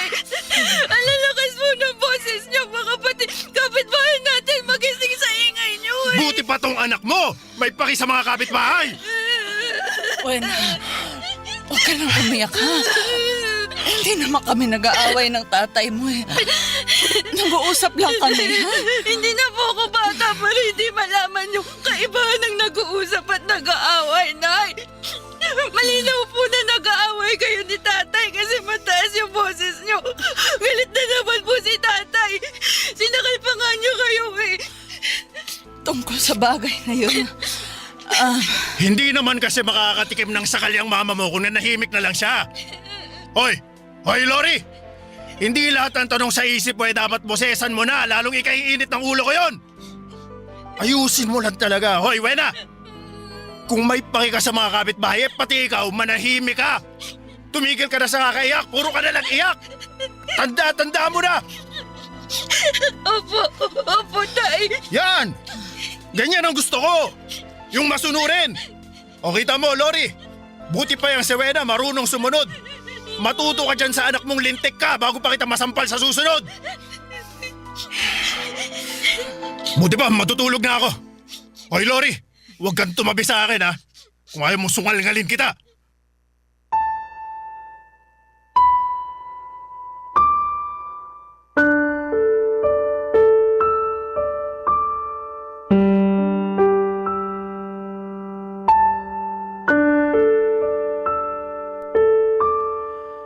Papadudot ang akusasyon na yon ng mama ko sa papa ko ay unti-unti niyang pinatotohanan noong nagsimula siyang hindi umuwi ng regular sa bahay namin. At wala kaming kaalam-alam ni mama kung saan siya naroroon. Bagaman malakas ang hinala namin na posible siyang umuwi sa kabit niya, nanatiling tikom ang bibig ng nanay ko at hinayaan niya na ang luha niyang magsabi ng sakit na kanyang nararamdaman. Ngunit isang araw, nagulat na lamang ako noong ibinalita sa akin ng nanay ko na alam na raw niya ang kinakaroonan ni Papa. Tama rin daw ang hinala namin na ang kabit nitong babae ang inuuwian nito. Kaya sinugod daw niya ang mga ito sa nirerentahan nilang apartment. Nagbanta rin daw siya na isusuplong sa opisina nila ang kalokohan na ginagawa nila kapag hindi pa raw sila naghiwalay. Dahil sa nangyari, bumalik sa bahay namin si Papa pero napansin ko na lamang na mas lumala ang ugali niya.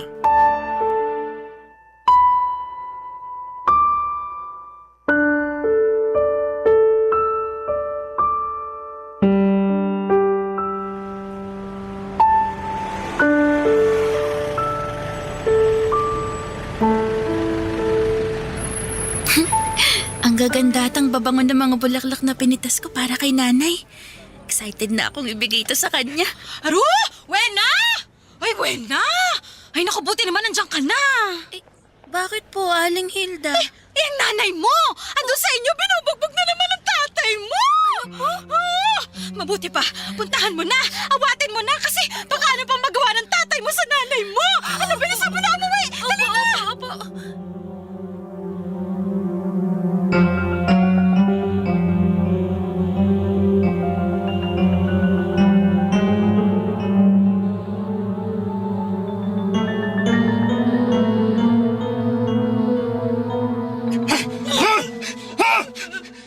Dapat sa'yong babae ka!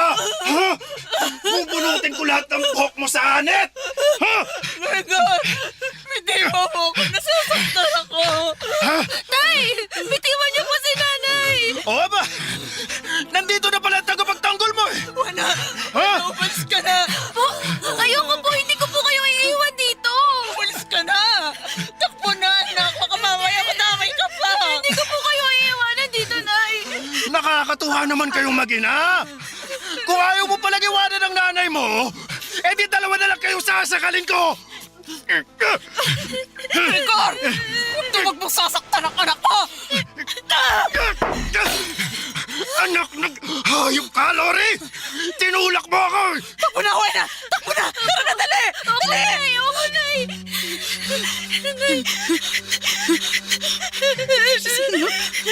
Akala niyo magpapalasan niyo ako! Bumalik kayo rito! Hindi pa ako tapos sa inyo! Nay, ako na sa'yo ni tatay! Para ako ng tricycle, anak! Manong, pasakay po! Ano po nangyayari, ma'am? Yung asawa ko nababaliw na! Parang awa mo na, isakay mo na kami ng anak ko! Sige po, sumakay na kayo! Uy, nasakay na dali!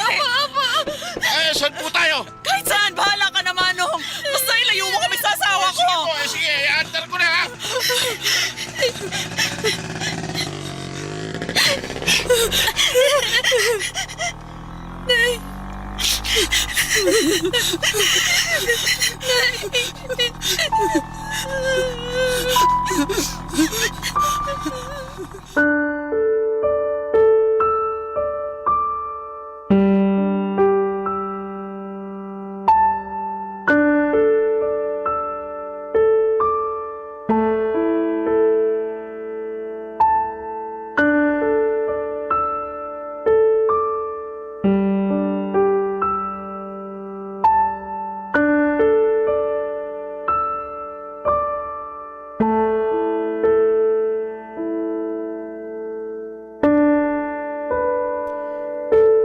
Papadudot nakatakas kami ni Mama sa naguhirimentadong si Papa.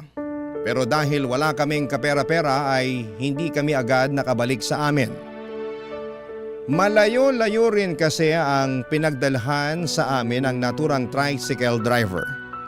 Wala nga kaming dalang pera, buti at hindi na kami siningil ni Manong. Dahil sa sitwasyon namin, kinagabihan ay natulog na lamang kami sa tabi ng kalsada. Mahirap, papadudot at masakit sa likod na humiga sa malamig na simento na tanging karton lamang ang iyong sapin. Pero napagtiyagaan namin yun ni Mama sa loob ng 2 araw. Tapos para meron kaming makain ay namamalimos kami, papadudot. Doon ko talaga naranasang kutyain ng ibang tao na may makitid na pag-iisip habang nanliliit ng husto sa sitwasyon ng aming buhay. Noong 3 araw na ay nag-decide kaming bumalik sa bahay namin, papadudot. Nagsama kami ng barangay tanod pero nagulat kami na wala doon si Papa. Tulad ng dati ay hindi namin ulit alam ni Mama kung saan siya nagpunta. Barangay Love Stories. Barangay Love Stories. Papadudot, ilang araw ding nawala ang papa ko bago siya muling nagpakita sa amin ni Mama. Ayaw na nga siya noon pabalikin ng nanay ko sa bahay namin dahil sa trauma na naranasan namin mula sa mga kamay niya. Pero sa huli pinatuloy pa rin siya ni Mama matapos mangako ni Papa na hindi na kami sasaktan pa. Kaya lang ay naulit na naman ang pag-alis ng tatay ko sa bahay namin hanggang sa inamin na niyang meron na pala siyang ibang kinakasama. Yung dati pa rin niyang kabit. Ibig sabihin ay hindi talaga sila naghiwalay ng landas. At umuwi lang daw siya noon sa amin dahil nag-away sila. Sa huli ay nagpaubaya na nga ang mama ko at sinabihan ng papa ko na nakikipaghiwalay na siya rito. Tuluyan na rin niyang pinalaya sa pamamahay namin ng papa ko. Bagay na masasabi kong kinatuwa ko ng husto. Pero dahil nga tila napilay ang pamilya namin ay si Mama na ang nagsilbing provider. Naghanap siya ng mapapasukang trabaho upang sustentuhan ang mga bayarin namin, pagkain sa araw-araw at pag-aaral ko. Hindi nagtagal nakagraduate ako ng high school at nag-decide na akong mag-working student noong kolehiyo. Mabilis na lumipas sa mga taon. Natapos ko ang kurso ko at nangako ako sa aking mama na patitigilin ko na siya sa pagtatrabaho. Ngunit merong nangyari na hindi ko lubusang inaasahan.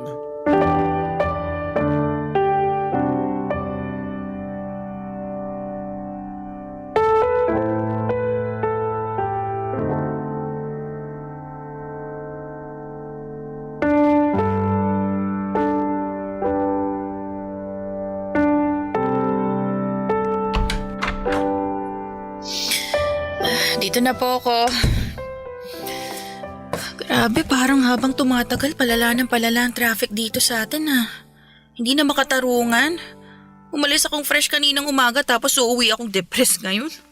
Halata nga. Ang gulo na ng buhok mo. Parang di ka na nagsuklay bago umalis sa opisina nyo. O siya. Buti pa kumain ka na muna. Maupo ka na rito at sakto pagdating mo katatapos ko lang magluto ng hapunan natin. Ay, ano pong ulam, Nay? Pritong bangos. Ay, wow, tagal ko na pong request niya, Nay Oo, kaya nga niluto ko na para bawing-bawi sa pagod mo ng buong araw. Halika na rito sa mesa. Masamang pinaghihintay ang grasya. Apo, Nay.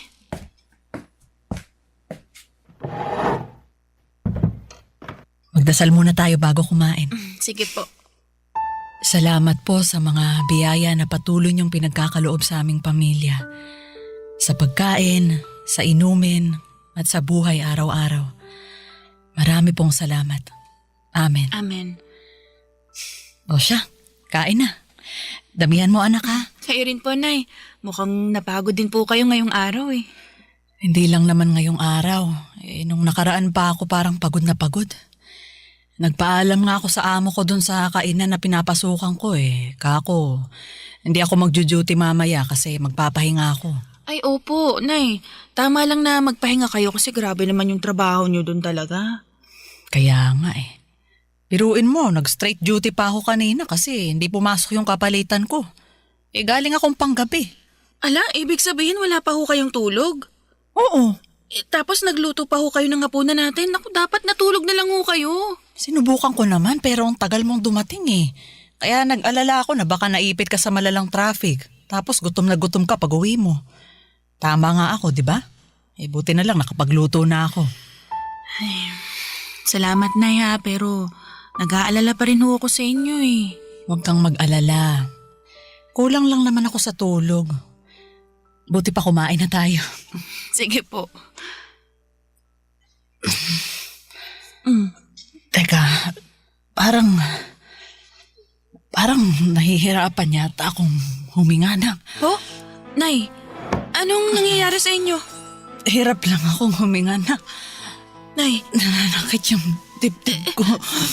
Sandali. Teka, Nay, dadalhin ko kayo sa ospital. Nak, tulungan mo. Tulungan mo ako. Nay! Nay, ano pong nangyayari sa inyo? Nay! Nay, gumising ko kayo! Sandali, hihingi ako ng tulong sa kapitbahay. Tulong!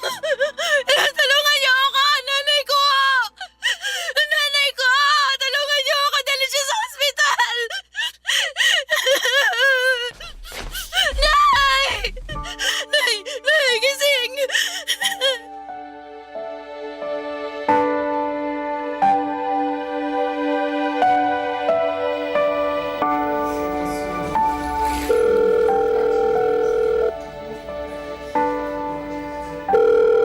Sagutin mo naman yung tawag ko.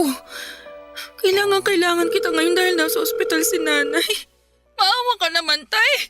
Kung may pakialam ka pa sa amin, sagutin mo tong tawag ko. Sino rito ang kamag-anak ng pasyente? Ako po, Dok. Nanay ko yung pasyente. Pasensya ka na, Iha. Pero wala na ang nanay mo.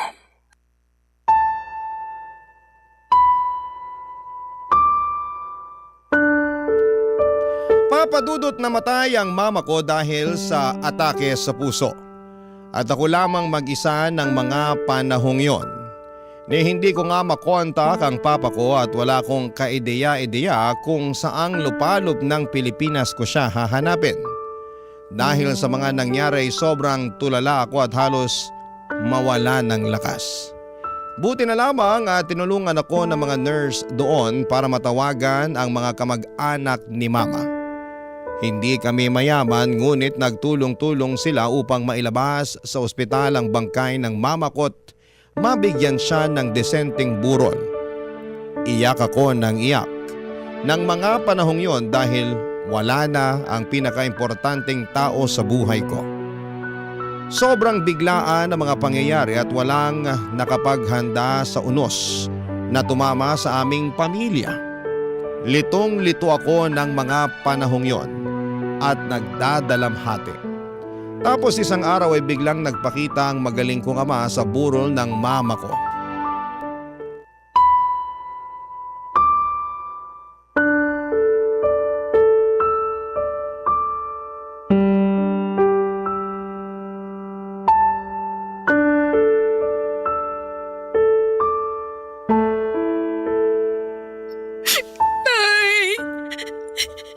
Nay naman eh. Kung nagbibiro kayo, maawa na kayo. Hindi na ako nakakatawa. Hindi na ako masaya. Ayoko po ng ganito. Yung nandyan kayo, nakahiga, natutulog. Alam kong hindi nagigising pa ulit.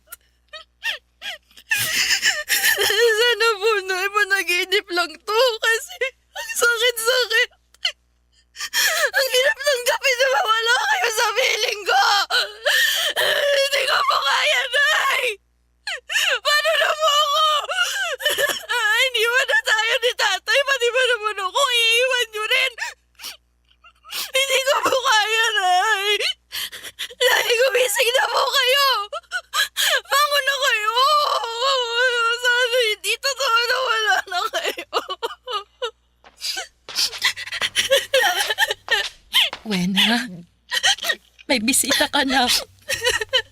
Tatay mo. Sino?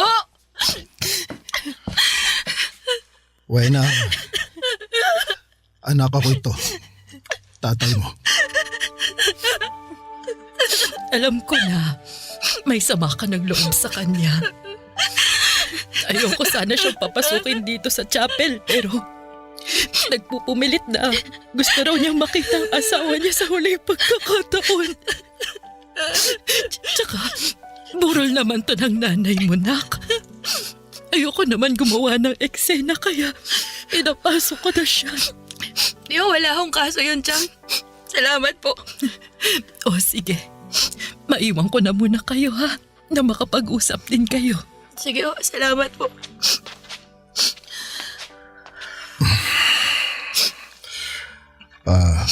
Kapal din talaga ng mukha niyo magpakita ngayon dito, no? Nung kailangan ko kayo sa ospital, hindi ko man lang kayo matawagan. Nagre-ring naman yung cellphone niyo pero hindi niya sinasagot. Patawarin mo ako, anak. Hindi ko naman alam na tumawag ka pala nun. Kung alam ko lang, sana sinagot ko. Paano hindi niyo alam? Bakit hindi niyo mahawak yung cellphone niyo? Oo, wala sa akin. Asan? Sa kabit niyo? Kaya hindi niya sinasagot kasi ako yung tumatawag. Siya rin yung nagpatay ng cellphone niyo, ganon? Oo, pero nag-away na kami. Nagalit ako sa kanya kasi hindi niya sinabi agad na... Ano gusto niyo maramdaman ko, ha? Magtatalon ako sa tuwa dahil nagalit kayo, inaway niyo siya? Hindi naman sa ganon, anak. Huwag niyo akong tatawaging anak dahil hindi ko matandang nagpakatatay ka sa akin. At kahit na hanggang sa huling sandali ng nanay ko, wala kayo! Wala ka! Alam mo, kasalanan niyo talaga kung bakit siya namatay eh. Kung hindi niyo sana siya pinasakitan noon, binugbog, pinasama ang loob, di sana kasama ko pa rin ang nanay ko ngayon! Kayo talagang pumatay sa kanya! Kaya nga gusto kong humingi ng kapatawaran sa nanay mo. Ayahanin niya pa yung kapatawaran sinasabi niyo! Hindi niyo na yan maririnig pa! Sige nga! Sana patawarin mo ako. Nagsisisi na ako. Walang sandali simula nung malaman kong namatay na si Lori na hindi ako binagabag ng kalooban ko. Sinasabi niyo ba na kung hindi namatay ang nanay ko, hindi pa kayo mapapagabag at magsisisi? Sabi na ang nakakapal ng pagmumukha mo. Buti pa umalis na kayo rito. Ayoko na makita ang pagmumukha mo dahil nasusuka ako sa pagkatao mo. Wala kang karapatang makita ang nanay ko kahit nasa huling sandali niya dahil wala kayong kwentang asawa. Wena naman. Huwag mo naman ako ipagtabuyan. Tatay mo pa rin naman ako eh. Hindi na kita tatay. Simula sa mga oras na to, pinuputol ko ng ugnayan natin sa isa't isa. Kaya lumayas ka na. Layas!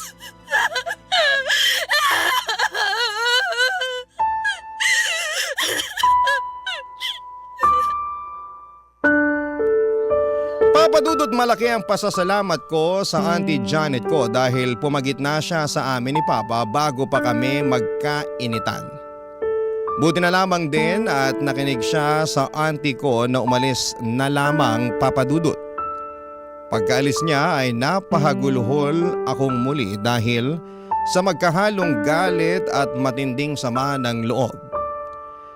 Para sa akin Papadudot, ang kapal na mukha ng papa ko na magpakita sa burol ng mama ko at tumakto na nagsisisi pero noong nabubuhay pa naman si mama ay hindi namin mahagilap ang anino niya.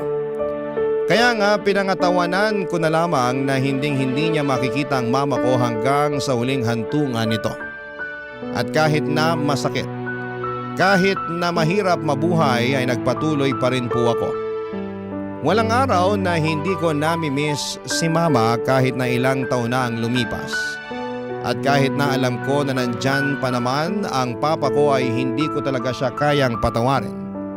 Pero netong 2025 lang ay nag-reach out siya sa akin at sinabi niya na meron siyang malubhang sakit. Pero hindi ko siya kinausap dahil ayaw ko na ulit siyang makita pa.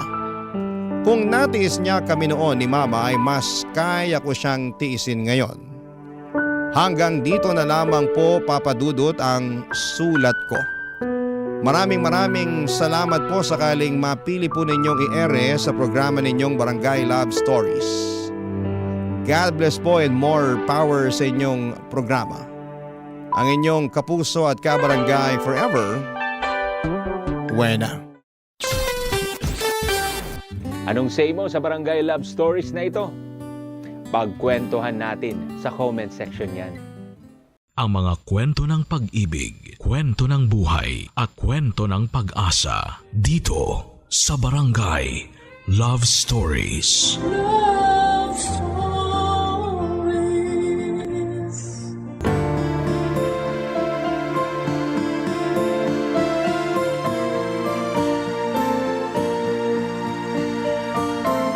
Hindi pwede na bigay todo tayo sa pagmamahal sa ibang tao tapos ay wala nang matitira para sa atin. Kaya nga dapat ay ibalanse natin at unahin nating mahalin ang ating sarili upang makapagbahagi tayo ng pagmamahal sa iba. Ikaw, kabarangay, mahal mo ba ang iyong sarili? Dear Papa Dudut, good day po sa inyo at sa mga kabarangay nating nakikinig sa Barangay Love Stories. Sobra talagang nakaka-addict ang bawat episode na tinatampok ninyo. Kaya naman nag-decide na po akong sumulat din at magpadala ng aking kwento. Pero bago ang lahat ay magpapakilala muna ako. Tawagin niyo na lamang po ako sa pangalang Norman. 35 years old at taga Malolos, Bulacan. Kung ilalarawan ko po ang aking sarili ay proud kong sasabihin na isa akong masipag na anak, mapagmalasakit na miyembro ng pamilya at talaga namang bigay todo. Ang motto ko kasi ay lahat kakayanin para sa mga mahal ko sa buhay. At kung tatanungin ninyo mismo ang nanay Mirna ko, ay papatunayan niyang nagsasabi ako ng katotohanan.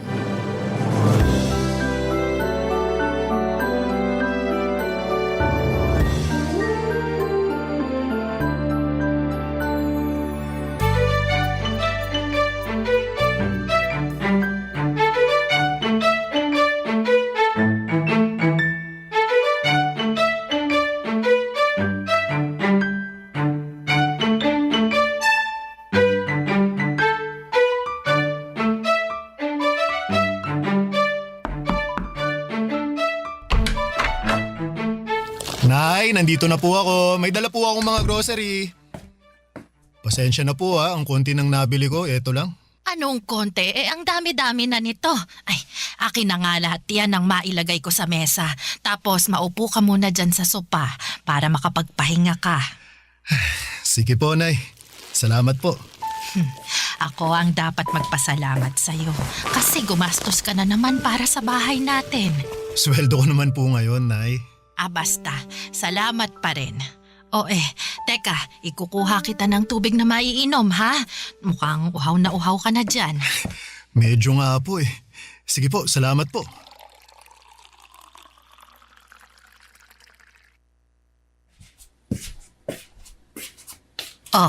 Nak, malamig yan para mapatid uhaw mo. Inumin mo muna. Sige po, salamat, Nay.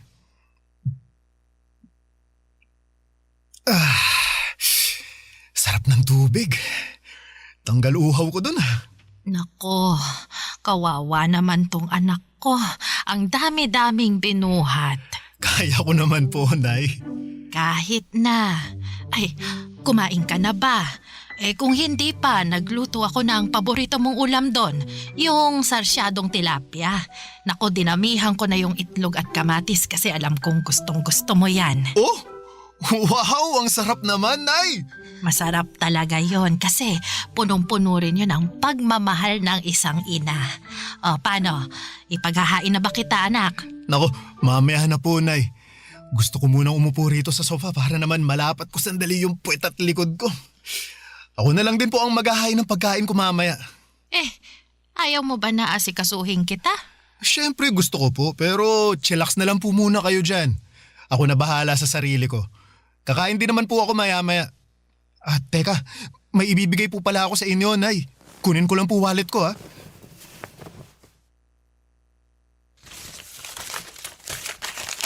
Ano yan? Pera? Opo. Ito po, para po sa inyo. Para sa akin, ano namang gagawin ko dyan? Pambayad po sa tubig at saka sa kuryente. Bakit parang ang dami naman yan? Magkano lang naman yung tubig at kuryente natin rito, anak? Yung sosobra po dyan, ma, sa inyo na. Baka gusto nyong magpasalon, manicure o pedicure. Ay nako, hindi na. Luho lang yon. Gastos lang. Ay, meron naman pong panggastos, tsaka minsan lang naman po ito. Ikaw talaga. Siyempre, nahihiya ang nanay mo kasi baka wala ka ng pera dyan pang gastos. Ang dami-dami mo ng pinamiling grocery tapos nagbigay ka pa ng pera para sa tubig at kuryente. Huwag po kayong mag-alala, ma, kasi meron naman po akong panggastos dito. Sigurado ka ba, nak? Opo. Magsisinungaling ba naman ako? Hindi, pero nag-aalala lang ako Simula nung nagkatrabaho ka parang hindi ka na pumalya sa pagtulong sa pamilya natin. Kahit nga ilang kamag-anak natin, tinutulungan mo pag kaya mo. Ayoko lang na masaid yung ipon mong pera ikaw naman yung mauubusan. Nako, ma, hindi po mangyayari yon kasi sinisiguro ko na may natatabi rin ako para sa sarili ko. May kasabihan nga na mahirap tumulong sa iba kung hindi ko muna uunahing tulungan ang sarili ko. Lagi nyo kaya pinapaalala sa akin yun? Aba, oo naman. At saka, tumutulong lang naman ako sa mga kamag-anak natin kung nakaluluwag ako Kung wala, tumatanggi naman po ako. Noon, medyo hirap akong humindi pero ngayon, pinag-aaralan ko na po. Tama rin naman yan. Mahirap na sa'yo lang lagi iaasa ang lahat. Kaya nga po Pero masaya naman ako sa tuwing nakakatulong ako. Lalo na sa inyo at dito sa bahay natin. Alam ko, kapos din iba kong mga kapatid. Ay, kaya nga nagpapasalamat ako sa'yo, nak. Kasi malaki talaga ang naitutulong mo sa mga gastusin natin sa araw-araw. Pero paalala pa rin huwag mong abusuhin ang sarili mo. Magpahinga ka pa rin. Huwag kang magpapakapagod ng husto sa trabaho at maglibang-libang ka rin. Alam mo yon, umalis ka, mamasyal, para hindi puro trabaho at bahay lang ang napupuntahan mo. Pero katulad ng iba nating kabarangay, Papa Dudut, na lumaki sa hirap, hindi na iba ang kwento ng aming pamilya. Mekaniko sa talyer ang tatay ko samantalang labandera naman si nanay. Tapos 4 kaming magkakapatid at ako ang panganay. Madalas kulang talaga ang kita ng mga magulang namin. Pangkain at panggastos namin sa araw-araw ay kinakapos. Kaya naman pinangako ko sa aking sarili na magsusumikap ako upang hindi na namin muling maranasan ang magutom. Kaya naman binuhos ko talaga ang panahon ko sa pagtatrabaho. Sa katunayan ay hindi pa ako nakontento sa pag-oopisina. Dahil tuwing day off ko ay rumaraket pa ako sa food business ng kaibigan ko bilang kosinero. Dahil sa pagiging abala ko ay nakalimutan ko na ang aking buhay pag-ibig. Bagay na madalas kumustahin sa akin ng nanay ko.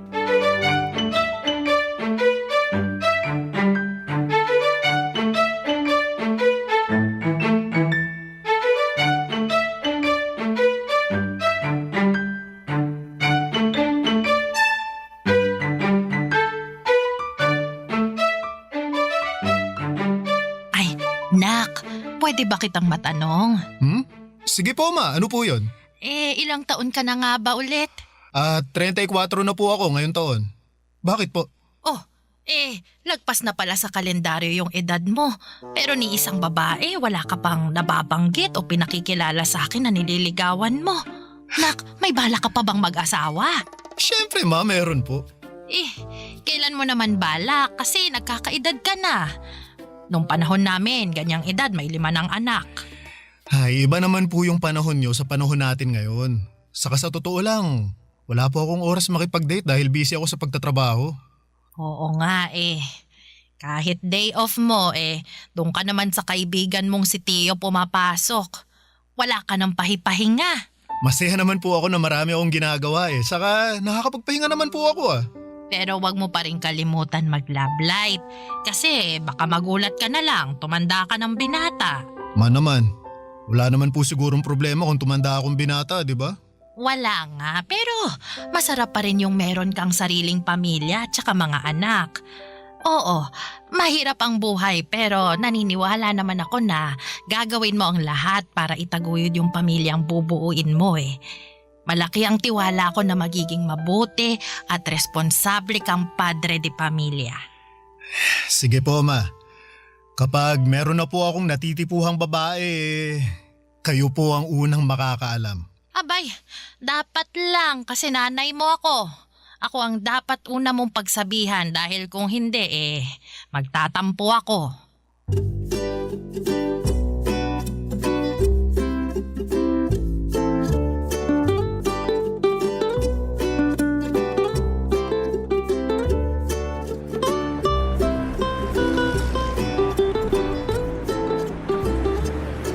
talaga sa tulong mo sa business ko, tol Laking luwag lalo kapag may tauhan ako na hindi pumapasok Kung pwede lang talaga na dito ka na lang sa akin magtrabaho kaso hindi ko kayang pantayan ang daily rate mo Oo, kasi kapag dito na ako papasok malulugi ka sa akin. Ewan ko sa'yo. May iba tayo. Wala ka pa rin bang nililigawan, bebot? Nako, tol. Nagugustuhan nga, wala Liligawan pa kaya? Baka sakali lang naman ako na meron na. Nako, nagbabaka sakali o nakikichismis? Ganun na rin yun. Siyempre, sa ating anim na magtotropa ikaw na lang yung wala pang bebe. Ayaw naman namin tumanda kang binata kaya dapat kumilos ka na para di mangyari yun. Alam mo, tol, para kang nanay ko. Nung nakaraan lang, kinumusta niya buhay pag-ibig ko. Wala naman daw kaso maging matandang binata pero mas masarap pa rin ang may asawa at mga anak. Totoo yan. Tingnan mo ko Meron akong mga anak. Wala nga lang asawa kasi hindi naging okay pagsasama namin. Pero ayos lang dahil nasa akin naman yung mga bata Ayun, magulo na masaya. Iba pa rin kapag may kasama kang bata. Kahit nakakapagod silang alagaan pero nakakatuwa pa rin. Sino ba kasing may sabi sa'yo na gusto kong tumandang binata? Siyempre naman, gusto ko pa rin magkaroon ng pamilya. Kaya lang, ang problema ko wala na akong panahon na kumilala ng babae. Masyado ka kasing busy sa trabaho. Kulang na lang, pakasalan mo mga trabaho mo Huwag ganun. Sobra ka naman, tol. Joke lang. Alam ko naman na masipag ka at responsableng anak. Bigay todo kung tumulong. Pero sabi nga ng nanay mo, pumag-ibig ka rin. Yan din naman gusto namin para sa'yo ng mga tropa natin Kaya nga, meron sana akong papakilala sa'yo. Ha? Sino naman? Marisa ang pangalan niya. Kaibigan ng kapatid ko. Mabait yun. Maganda. Mahinhin kumilos at magsalita. Single and ready to mingle. Nasabi ko na rin sa kanya na irereto kita sa kanya. Kaya alam niya na single ka rin. Alay mo, kayo na pala ang para sa isa't isa, di ba? Subukan mo lang makipag-date at kilalanin pa ng husto si Marisa. Papadudot, nagkita kami ni Marisa sa isang cafe sa Quezon City. At masasabi ko na kabadong-kabado ako. Yun pa lang kasi ang unang beses na may makaka-date ako kaya naman ayokong magkamali.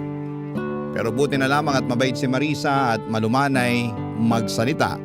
Kaya naman napanatag agad ang aking kalooban. Mabilis kaming nagkapalagayan ng loob. At doon na niya nakwento na meron siyang anak sa ex-boyfriend niya na nasa probinsya nila sa Iloilo. Sa totoo lang, nagulat ako noong nalaman kong single mother siya pero hindi naman nagbago ang tingin ko sa kanya. Mas sumanga pa nga ako sa kanya at tumaas ang aking respeto sa mga sakripisyo niya para sa kanyang anak. Nagpatuloy ang aming pagkakaibigan na hindi nagtagal ay nauwi na nga sa pag-iibigan. Barangay Love Stories. Barangay Love Stories. Papadudot niligawan ko si Marisa ng 2 buwan bago niya ako sinagot. Noong mga panahong yon ay nakilala at nakausap ko na rin ang anak niya sa video call. Sa katunayan ay nagplano na nga kami ng bakasyon sa Iloilo para personal ko na itong makilala. Pasukan din kasi ng mga panahong yon kaya hindi niya basta-basta mapapaluwas sa Maynila ang bata. Pero habang hindi pa nangyayari yon ay sinabi ko kay Marisa na ipakilala ko muna siya sa aking nanay.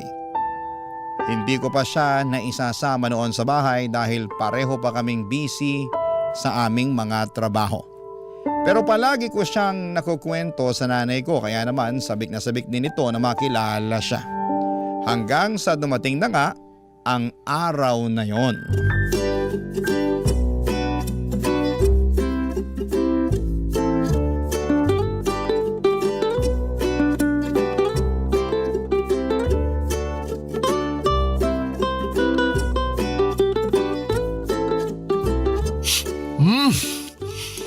Ang sarap po talaga nitong niluto niyong kare-kare, Nay. Nako, salamat anak. Uy, pero magdahan-dahan ka nga sa pagkain ha. Baka mabulunan ka, tsaka baka kung ano na lang ang isipin ni Marisa, oh. Nako, Nay. Alam po ni Marisa na masarap kayong magluto kaya ganadong-ganado ako pag kumakain. Lagi ko rin kasing nakikwento sa kanya yon, Nay. Di ba, babe? Tama po si Norman. Walang araw na hindi niya binida yung bawat luto niyo na pabaon niyo sa kanya. Nako, ganun ba? Salamat naman. Pero bakit parang hindi ka halos kumukuha ng ulam? Ayaw mo ba ng kare-kare? Yung totoo, allergic po kasi ako sa mani eh. Aha? Ganun ba? Nako, paano yan? May nakain ka na? Hindi naman po malala yung allergy ko, tsaka kaunti lang naman yung nakain ko, kaya ayos lang po ako. Marisa, nako, sorry ha, hindi ko alam na may allergy ka sa mani. Specialty kasi ni Nana yung kare-kare, kaya yan yung nirequest ko na lutuin niya. Special din kasi yung okasyon dahil nga ipapakilala kita sa kanya. Ayos nga lang ako. Kaunti lang nakain ko, di ba? Tsaka saka kung wala akong allergy siguradong hindi ko pa rin kakainin yung luto ng nanay mo. Kasi hindi naman masarap. Paano niya naging specialty yan? Ang tabang naman. At ang lansa ng karning ginamit. Makunat din. Pati yung gulay mapait. Nakakadiri. Ha? Anong sinabi mo? Narinig mo yung sinabi ko, Norman? Kailangan ko pa bang ulit-ulitin? Pasensya ka na ha kung hindi ka nasarapan sa luto. Wala na po ba kayong ibang niluto? Ha?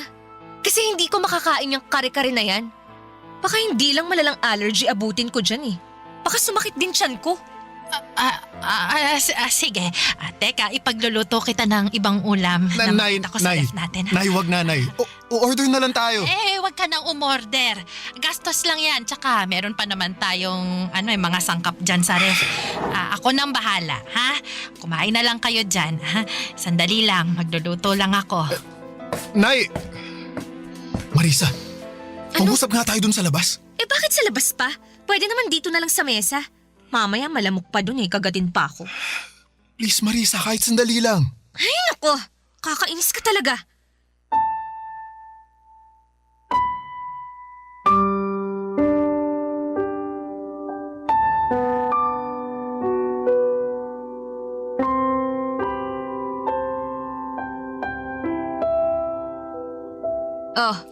Nandito na tayo sa labas. Ano bang pag-uusapan natin, ha? Dalian mo ha, kasi ayokong papakin ng lamok dito. Hindi naman malamok, masyado ka lang maarte. Anong sabi mo? Tama ba yung narinig ko? Tinawag mo akong maarte? Sorry pero sumusobra ka na kasi. At bakit ako sumusobra, Aber? Wala naman akong ginagawa sa'yo Sa akin wala, pero sa nanay ko meron. Pinahiya mo lang naman yung luto niya, pinaghirapan niya yun. Saka saan galing yung pinagsasasabi mo kanina na hindi masarap sarap na sarap nga ako sa pagkain kanina. Aba, anong malay ko kung na-immune na yung panlasa mo sa luto ng nanay mo? Lagi mong kinakain Malamang nasanay na yung dila mo. Ang bihira ka, ano ba kasi problema mo? Wala akong problema. Pero nag-expect lang talaga ako na mala 5-star restaurant yung luto ng nanay mo. Pero turns out, hindi naman pala. Hindi ko na nga malunok kaya tinigilan ko ni. Kahit titigan masakit sa mata. Okay, look. Hindi naman sa nilalait ko yung luto ng nanay mo, ha? Mali ko lang din siguro Masyado akong nag-expect. Sinadya ko pa namang hindi kumain bago pumunta rito sa inyo. Kasi nga plano ko na dito kumain ng marami. Kaya lang ganun pa ang nangyari. Mali pa rin na pinahiya mo ang nanay ko. Sana sinarili mo na lang yung opinion mo. Wow! Kasalanan na palang pagiging prangka, ha? Kung hindi ko sasabihin ng totoo ako naman ang kawawa, di ba? Gusto mo, magsinungaling ako sa'yo? Sabihin kong nasasarapan ako sa luto ng nanay mo kahit hindi? Hirap sa'yo, masyado kang balat sibuyas Kung hindi mo kayang tanggapin yung pagiging prangka ko, buti pa maghiwalay na tayo. Papadudot, ayoko namang maghiwalay kami ni Marisa kaya naman pilit ko siyang inunawa ng mga panahong yon. Inihingi ko na lamang siya ng pasensya sa nanay ko na nagsabi naman na ayos lang. Pero ramdam ko na labis niyang kinalungkot ang una nilang pagkikita ng girlfriend ko dahil sa pagiging prangka nito na wala naman sa lugar. Hindi nagtagal, Papadudot, ay nagkaayos naman kami ni Marisa kaya lang ay habang umuusad ang aming relasyon ay unti-unti kong nadidiskubre ang natatagong ugali ng girlfriend ko. Taliwas po sa pagiging mahinhin at malumanay niyang magsalita. Noong una ay ang natatago niyang kaartihan na wala sa lugar at pagiging matabil ang dila. Bukod doon ay magastos din po si Marisa, Papadudut.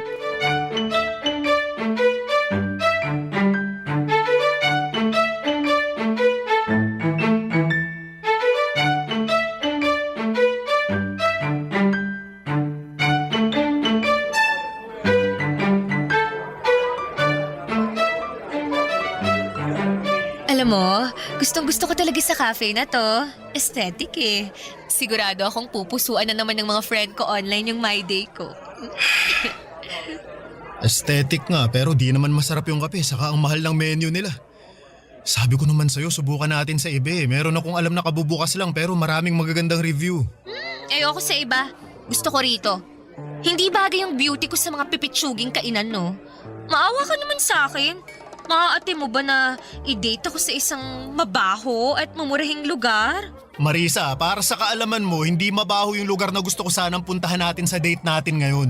O, edi sige, hindi na kung hindi. Pero mumurahin pa rin. Ayoko doon. Gusto ko rito. Ay, bahala ka na nga. Bahala talaga ako. Ay, babe, malapit na pala yung birthday ko.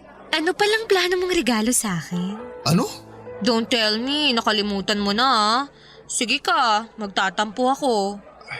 Hindi ko nakalimutan pero sikreto muna kung anong ireregalo ko sa'yo. Siyempre, wala nang element of surprise yun kapag sinabi ko, di ba? Hindi ako mahilig sa sorpresa Mas gusto ko, alam ko na kung anong ireregalo mo sa akin.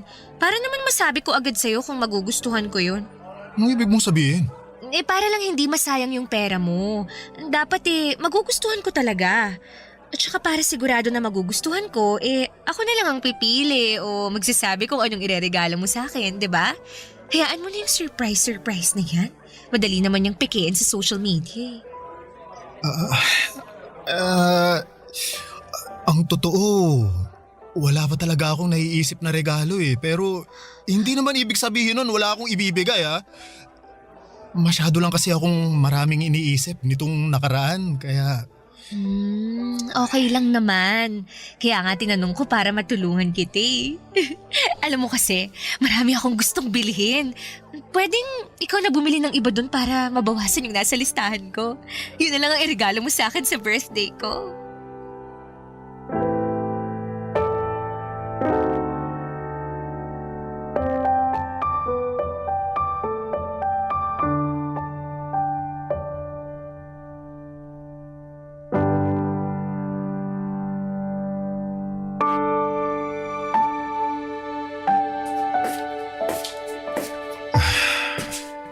Nandito na po ako, Ma. Oh, ano nangyari sa'yo?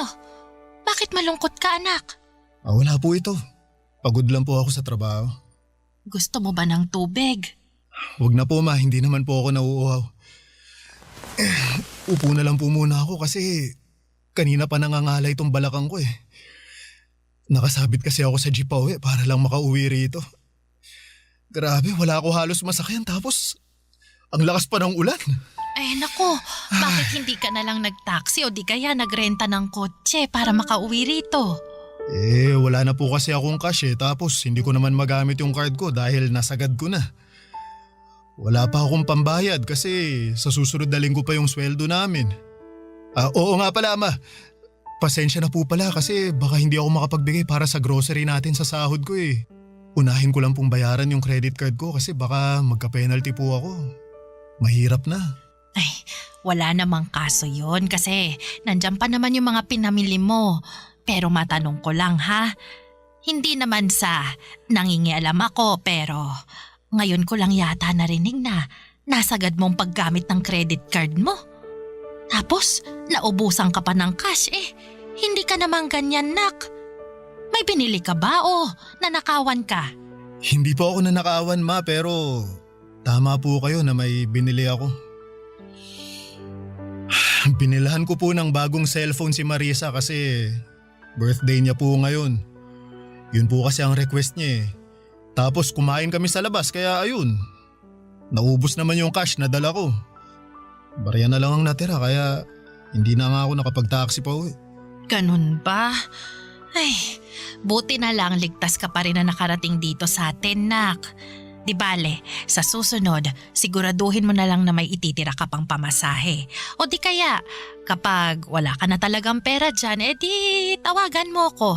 Sasabihan ko yung mga kapatid mo na pahiramin ka ng pera. Yung isesend nila gamit yung e-wallet para meron kang magamit. Opo ma, salamat po ha. Wala yun anak. Oh, sige na, kumain ka na doon para naman makapagpahinga ka na pagkatapos.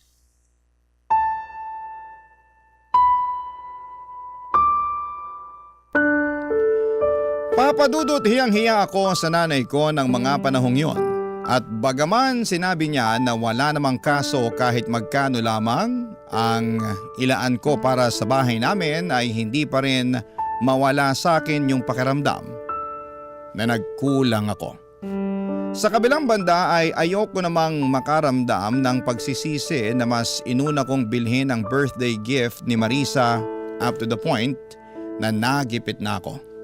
Kaya nga ginawa ko talaga ang makakaya ko upang i-budget ng maayos ang aking sweldo kaso'y sadyang nahihirapan ako dahil sa pagiging maluho ng aking girlfriend.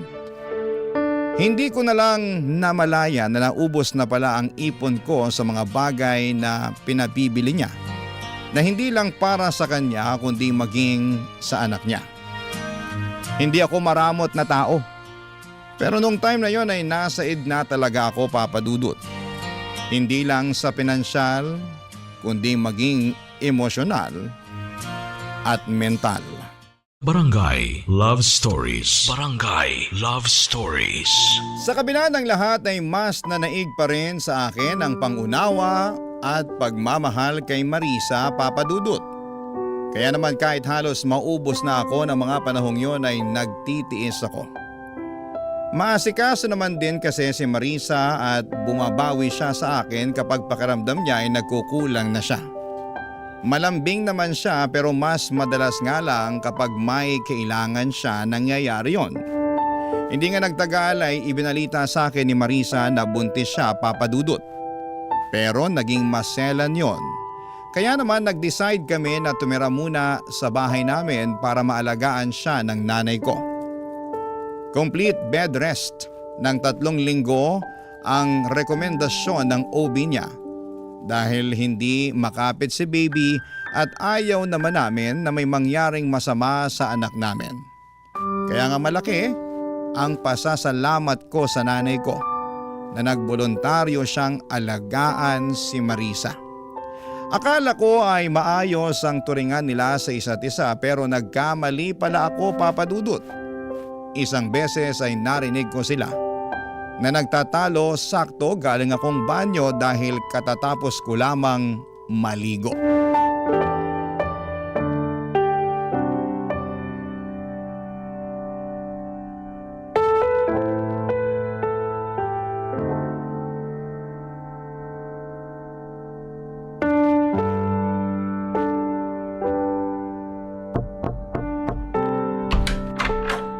Marisa, tulog ka na ba? Hindi po, Nay. Pwede ba akong pumasok? Kukunin ko lang yung mangkok na pinaglagyan ko ng lugaw. Sige po. Hala, nak! Bakit yata parang hindi mo namang kinain tong lugaw? Wala naman kasing lasa tsaka nakakasuka. Paanong nakakasuka Maayos naman at malinis yung pagkakaluto ko dyan. Tsaka may lasa yan. Tinikman ko yan kanina Sa wala nga akong nalalasahan Alam nga namang ipilit kong sabihin na meron kahit wala, di ba? Lumabas naman akong sinungaling nun. Ganun ba? Pasensya na ha. Baka nagkamali lang talaga ako. Hoy, Marisa. Bakit mo sinisigawan ng nanay ko? Hindi ko sinisigawan ng nanay mo. Nag-uusap lang kami. Anong hindi Ang taas ng boses mo saka dinig na dinig ko dun pa lang sa banyo. Kaya nga tinapos ko na yung paliligo ko para labasin na kayo. Hindi ko nga sabi sinisigawan yung nanay mo. Masyado ka namang OA Pinagsasabihan ko lang siya na hindi masarap yung lugaw na niluto niya para sa akin.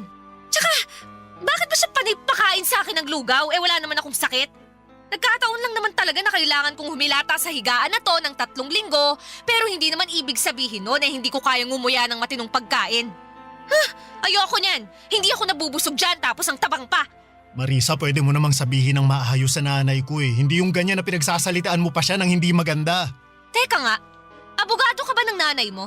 Anong sinabi mo? Lagi mo na lang kasi siyang pinagtatanggol imbis na ako ang kampihan mo. Baka nakakalimutan mong partner mo ko at magiging nanay na ng anak mo. Siyempre hindi ko nakakalimutan yun pero nanay ko pa rin yung binabastos mo. Anong binabastos pinagsasasabi mo dyan? Alam mo sumusobra ka na ha? Ma, magsalita naman kayo! Sabihin yung hindi ko kayo binabastos! Hindi naman ako binabastos ni Marisa, anak. Anong hindi? Dinig na dinig ko nga mga pinagsasasabi sa inyo ng babaeng yan. Hindi na niya kayo nirespeto. Hoy Marisa, nanay ko pa rin yung kausap mo At wala kang karapatan na bastusin siya. Wala ka ba nanay? Ano bang klaseng tanong yan? Sino nag-aalaga sa anak ko kung wala akong nanay, di ba? Meron naman pala pero ganyan mo ba kausapin at pakitunguhan ng nanay mo? Hindi! Nanay ko yun Kung ganon, matuto ka ring igalang ang nanay ko kasi parang ako na rin yung hindi mo nirespeto sa tuwing binabastos mo siya. Ang bait-bait ng nanay ko pero hindi ibig sabihin pwede mo na siyang abusuhin. Ni minsan hindi kanya pinatulan. Siya pa nga madalas humingi ng pasensya matapos mo siyang tarayan, di ba? Sana dun man lang maisip mo na nakakabastos ka na. At kung kaya mong irespeto ang nanay mo, sana gawin mo rin yun sa nanay ko. Norman, hindi naman siguro sinasadya ni Marisa kaya hayaan mo na lang. Ayos lang naman ako tingnan mo! Ayos lang naman pala sa nanay mo Pero kung makareact ka dyan, akala mo nakagawa ako ng krimen? Pasensya na, Pasensyahin mo mukha mo! Sabi ng OB natin hindi raw ako dapat ma-stress, pero sa'yo ako nai-stress. Isama mo pa yung nanay mong ewan. Sana talaga doon na lang ako sa nanay ko sa Iloilo umuwi. At siya na lang yung dapat na nag-alaga sa akin. Hindi kayo! Papadudot dismayado ako at nasaktan sa kung papaanong pakitunguhan ni Marisa ang nanay ko. Akala ko kasi nagbago na siya pero maling-mali ako dahil hindi naman pala papadudot. Sa palagay ko nga ay mas lumala pa ang pag-uugali niya dala na rin ang kanyang pagbubuntis. Isyo na rin kay Marisa na nagbibigay ako ng ambag sa bahay namin lalo na at magkaka-baby na kami. Dapat daw ay sila na lamang ang sinusuportahan ko at hindi na ang pamilya namin. Hindi ko naman pinapabayaan si Marisa at ang magiging anak namin pero hindi ko basta-basta mapuputol ang suporta ko sa nanay ko. Kaya nga sa abot ng aking makakaya ay binabalanse ko yon. Kaso'y hindi yon maintindihan ng kinakasama ko. Pinaramdam niya sa akin at sa nanay ko kung gaano niya kaayaw yung setup namin. Paulit-ulit niya akong sinasabihan na maghanap ng marirentahan dahil kaya naman niyang asikasuhin ang kanyang sarili. Lumipas nga ang 2 buwan at naging okay naman ang baby namin kaya hindi na kailangan ni Marisa na mag-bed rest. Dahil doon ay nagpaalam siya sa akin na lalabas siya para makipagkita sa dati niyang mga katrabaho, bagay na pinayagan ko naman. Kaya lang ay meron akong nalaman na labis kong kinabigla.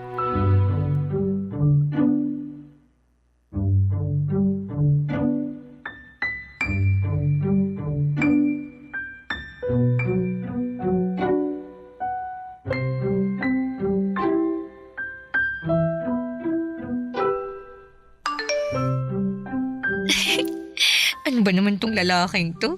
Nasend pa talaga ng picture niya na nakatopless. Oh, kita ko tuloy yung kanyang mga pandesal. Ha, Marisa, anong sabi mo? Ano ka ng kalabaw? Hindi ako anak ng kalabaw, anak ako ng nanay ko. Nagulat ako kaya nasabi ko yun. Pero ewan ko sa'yo, sineryoso mo naman. Paano hindi ko seseryosohin kung ano-anong naririnig ko sa'yo? Ano bang narinig mo? Nasabi mo may nag-send sa'yo ng picture na nakatopless. Sino ba yan, ha? Saka bakit mo biglang tinatago yung cellphone mo, ha? Wala. Wala ka na doon.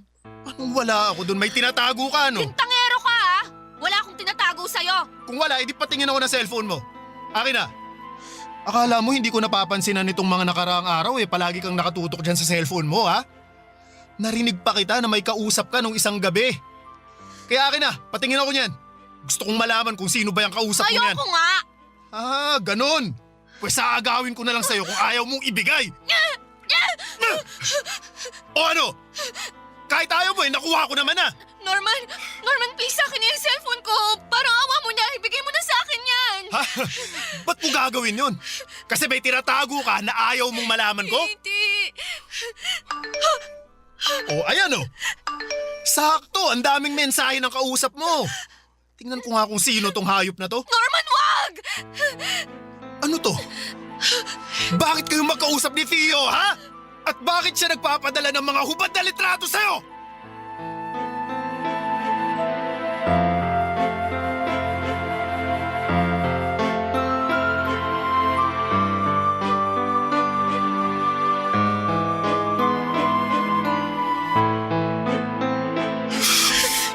Nasaan na yung hayop na yun? Walang hiya ka, Theo. Norman, wag mo nang sugurin si Tio. Ikaw! Hayop ka, Theo! Akala ko kaibigan kita pero tinalo mo ako! Dapat sa mukha mo sinusuntok para makita mong hinahanap mo! Tio! Norman, bakit mo ako sinuntok? Nagtanong ka pa talagang ahas kaya kulang pa nga yan dahil sa ginawa niyong panloloko sa akin! Sira ulo ka, Norman! Kala mo siguro hindi masakit yung ginawa mo, no? Halika! Dadagdagan ko pa para lalo ka Sige, masaktan! tara! Magsuntukan tayo! Alam mo yata, tagasang kita eh! Tama na! Tumigil na kayo! Ikaw babae ko, huwag mo akong awatin! Tuturuan ko pa ng leksyon yung lalaki yan! Ano bang ginawa ko sa'yo, ha? Sige nga! Nagtatanong ka pa rin! Bakit sa akin ka lang nagagalit? Si Marisa naman ang unang lumapit sa akin, ah! Paano hindi ako magagalit? Nakita ko yung mga hubad na litratong sinend mo sa girlfriend ko! Baka nakakalimutan mo! May kinakasama na si Marisa at ako yun! Hindi ko naman nakalimutan yon. Pero yung kinakasama mo, ang humingi ng mga picture ko na yon. Ano?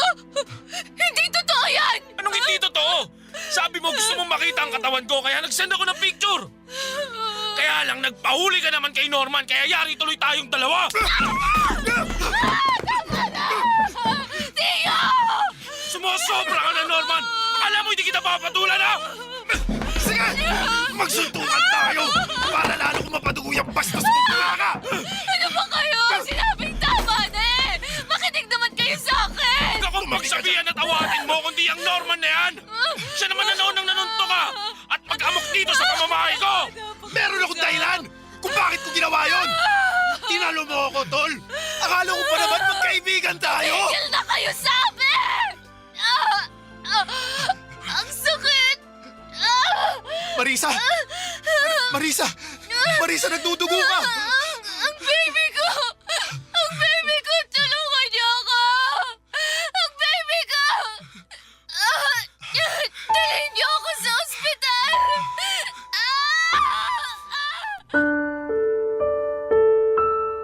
Papa Dudut, dinala namin si Marisa sa ospital dahil nagdudugo siya ng mga panahong yon. Takot na takot ako ng mga panahong yon para sa kaligtasan ng baby namin. Kaya nga pansamantala kong nakalimutan ang galit ko kay Theo dahil natuon ang buong atensyon ko para kay Marisa. Pagdating namin sa ospital ay agad na inasikaso ng mga doktor ang kinakasama ko. Pinaghintay kami ni Theo sa labas ng emergency room at doon ko na tinawagan ang nanay ko. Gulat na gulat siya sa mga nangyari at humahangos na nagpunta sa ospital na kinakaroonan namin. Pero huli na ang lahat dahil binalita sa amin ng doktor na nakunan si Marisa. Ibig sabihin, patay na ang baby namin. Sobrang sakit ang pangyayaring yon at hindi ko mapigilang sisihin ang aking sarili dahil pakaramdam ko ay kasalanan ko kung bakit nawala ang aming anak. Pero mas masakit na pagkagising ni Marisa ay inamin niya sa akin na hindi ako ang ama ng sanggol na dinadala niya. Matagal na pala silang may relasyon ni Theo at may ginagawang milagro habang nakatalikod ako at hindi pa sila nakontento dahil pinaako pa nila sa akin ang bata na hindi naman nanggaling sa akin.